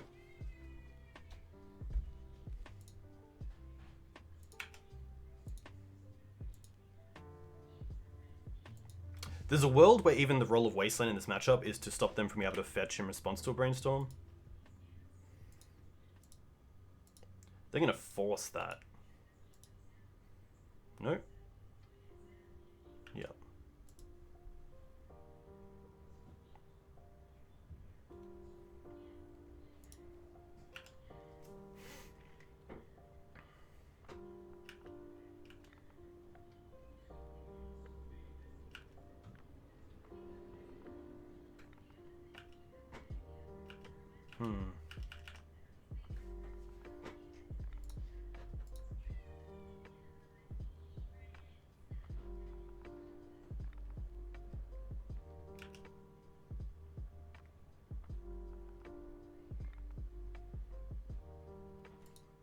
Okay. It's very interesting. I'm gonna bounce the bird. That's fine.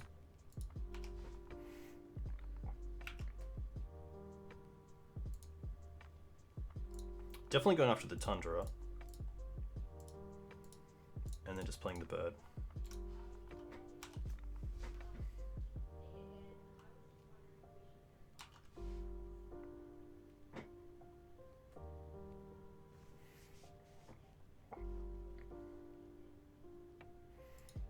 They can show until at instant speed if they want. That's pretty interesting. Yeah, this is rough.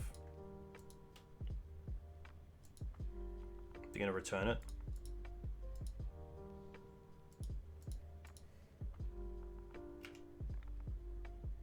I mean, we've drew like 4 lands off the top, which is pretty rough.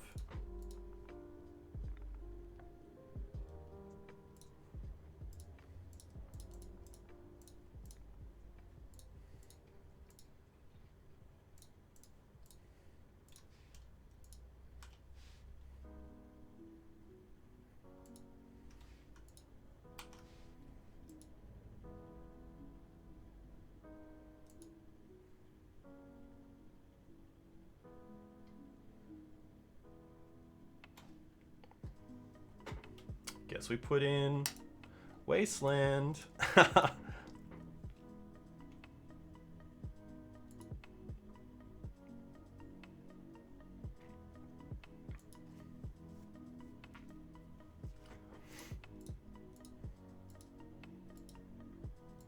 have 1 card left. Impulse. It's pretty good.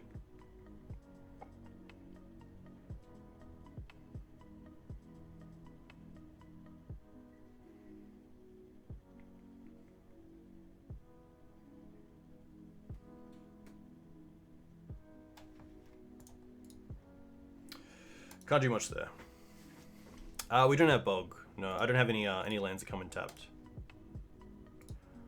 That's rough. I'm gonna take out the Plagues. I'm gonna bring back the Swords because of Uro. But that's about it. I could see myself actually going down on a Wasteland. And maybe bringing in the Once. Because Once can clean up the openings a little bit better.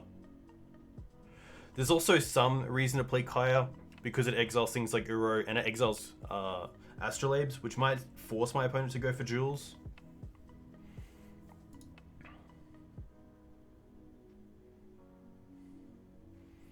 I think Decay is worth it. These decks also play Oko sometimes, and just to have a clean answer to Teferi is kind of nice.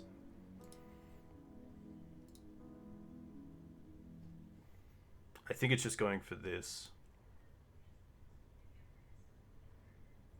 It's just tough because it seems to be like such a good mid-range deck with just a combo finish of Show and Tell.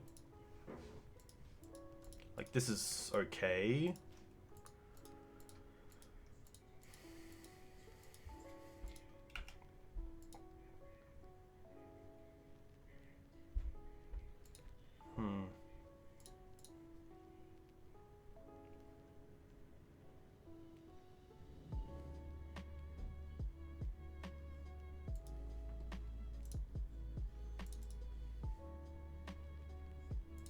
Forest, Noble.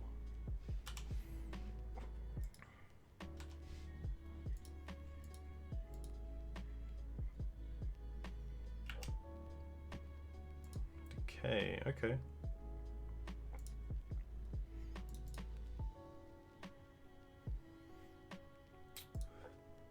Plains, Thalia.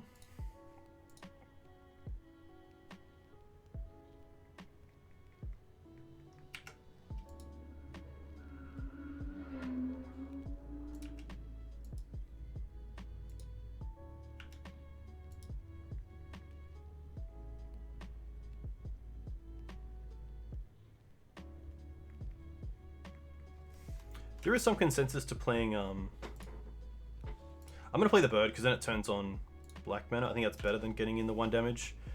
Because if they play non-basic next turn, maybe I'll actually want to wasteland it.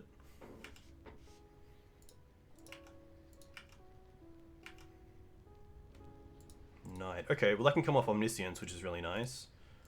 So I think here it's just play wasteland and attack for 3.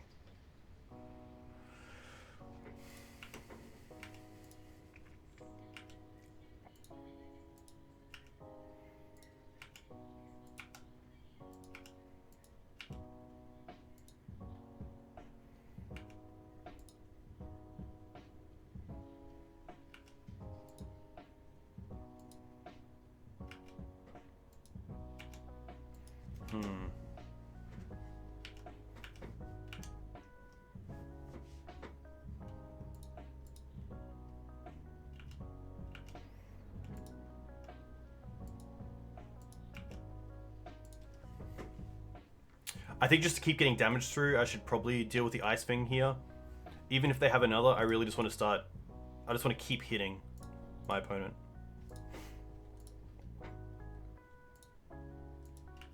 Doesn't feel great. I mean, they've already drawn a card off it, but not much we can do.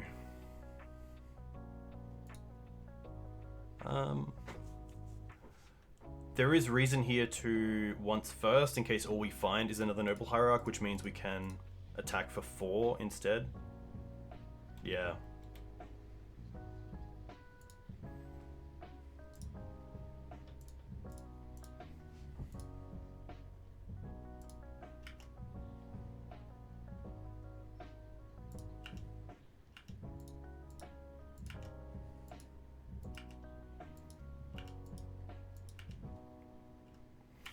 I think it was. Just to make sure I can actually get up to enough if I want to green suns for X amount. I don't think there's any reason keeping the land. I'd rather get to a stage where maybe I can survive an Emrakul attack and keep an attacking creature.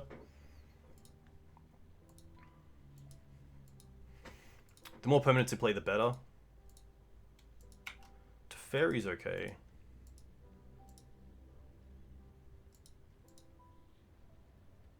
Yeah.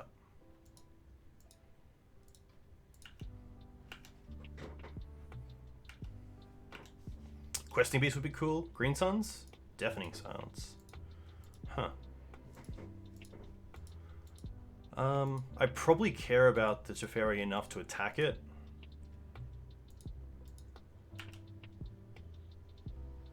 I'm still waiting for Hot Cat full action. Yeah, I guess we could have maybe brought it in against this deck, but...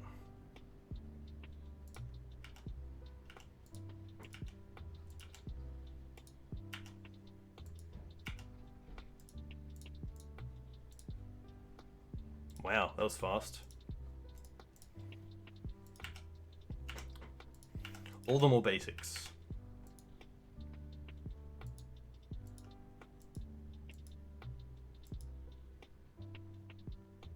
Opponent has 7 cards in hand. Alright. I mean, they could just have Cunning Wish here, which they can pay for through the Thalia.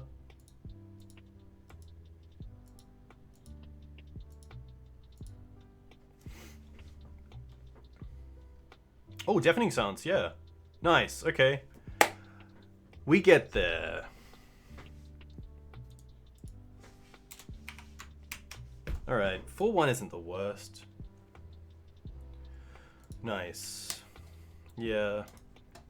Some obviously some little like misplays we can keep working on, which is always nice. I think there's always room for improvement in Magic. The deck felt pretty cool.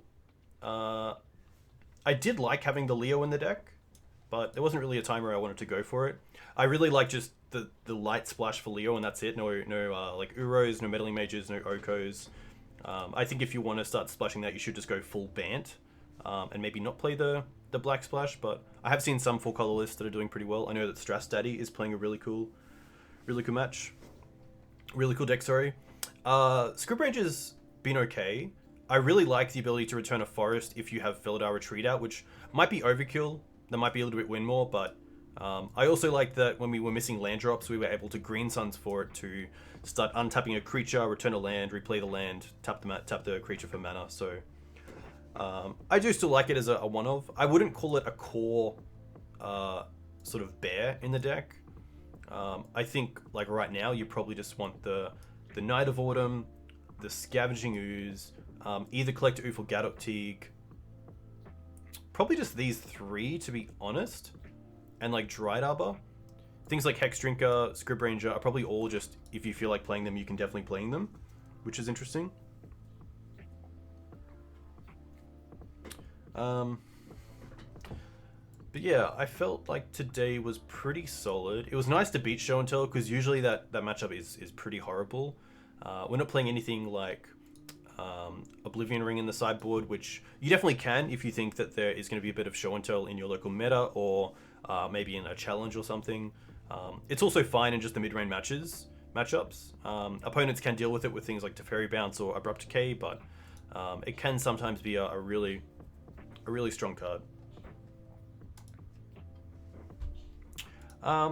Against Show and Tell, I really like Knight of Autumn because the ability goes on the stack before your opponent can actually just cast an Emrakul. Whereas if you have Qasali Primate, they get priority before you can actually use Qasali Primate. I think if Death and Taxes and Jide came back, I would probably like Qasali Primate more because being able to use it in your opponent's turn is a lot more beneficial. I think having 3 Abrupt Decays in the deck as well means that I do have instant speed ways to deal with artifacts and enchantments, so I don't really need the instant speed of Qasali Primate. And I like that Knight of Autumn has a few other options. So against like an Oko deck, you can just make it a 4/3 that becomes a 5/5 if they elk it, which is kind of cool. Yeah, only the Infect matchup. But I think this deck has enough ways to deal with creatures, especially with Plague Engineer, that I didn't need it. But it might be pretty good. Yeah, nice to... obviously a pretty big grind against combo here, but it was pretty fun. That is me. I'm off to the coast. Haha. See ya, suckers. Nah. So enjoy your weekends. Thanks for coming in. Thanks for watching.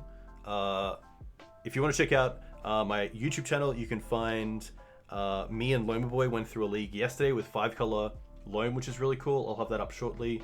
I'll also have this league up tomorrow as well. Hey Jono, hope you're well. Yeah, we just finished, unfortunately. We played against 5-color Show and Tell, BUG Hogaak, Dredge, Infect, and Turbo Depths. So, pretty sweet mix of decks. A little bit rough against some decks, but yeah, it did well. I'm gonna quickly see who else is playing Legacy to send you guys over there. If you want to find me on Twitter, you can find me here. If you want to find me on YouTube, you can find me here. I appreciate every single one of you and your subs. Thanks, man. Thank you very much. It feels good. It feels really good, actually. Oh, is it the Legacy Pit? It is the Legacy Pit.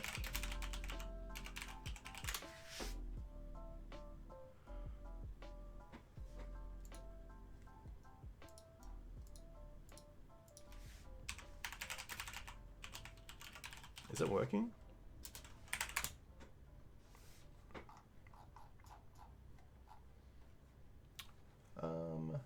Let me quickly see. Usually a little thing comes up saying about I can raid, but it's not. That's really weird. Ah, there we go. Cool. Thanks, guys. All the best. I'll see you next time. I'll be back on Thursday evening with probably green-white depths. Just to quickly give you guys a rundown on that. Here is the deck 1.1. Which is pretty cool. Skyclave Apparition, Felidar Retreat. Really fun deck, and I can't wait to show it off. Thank you all again. We'll see you next time.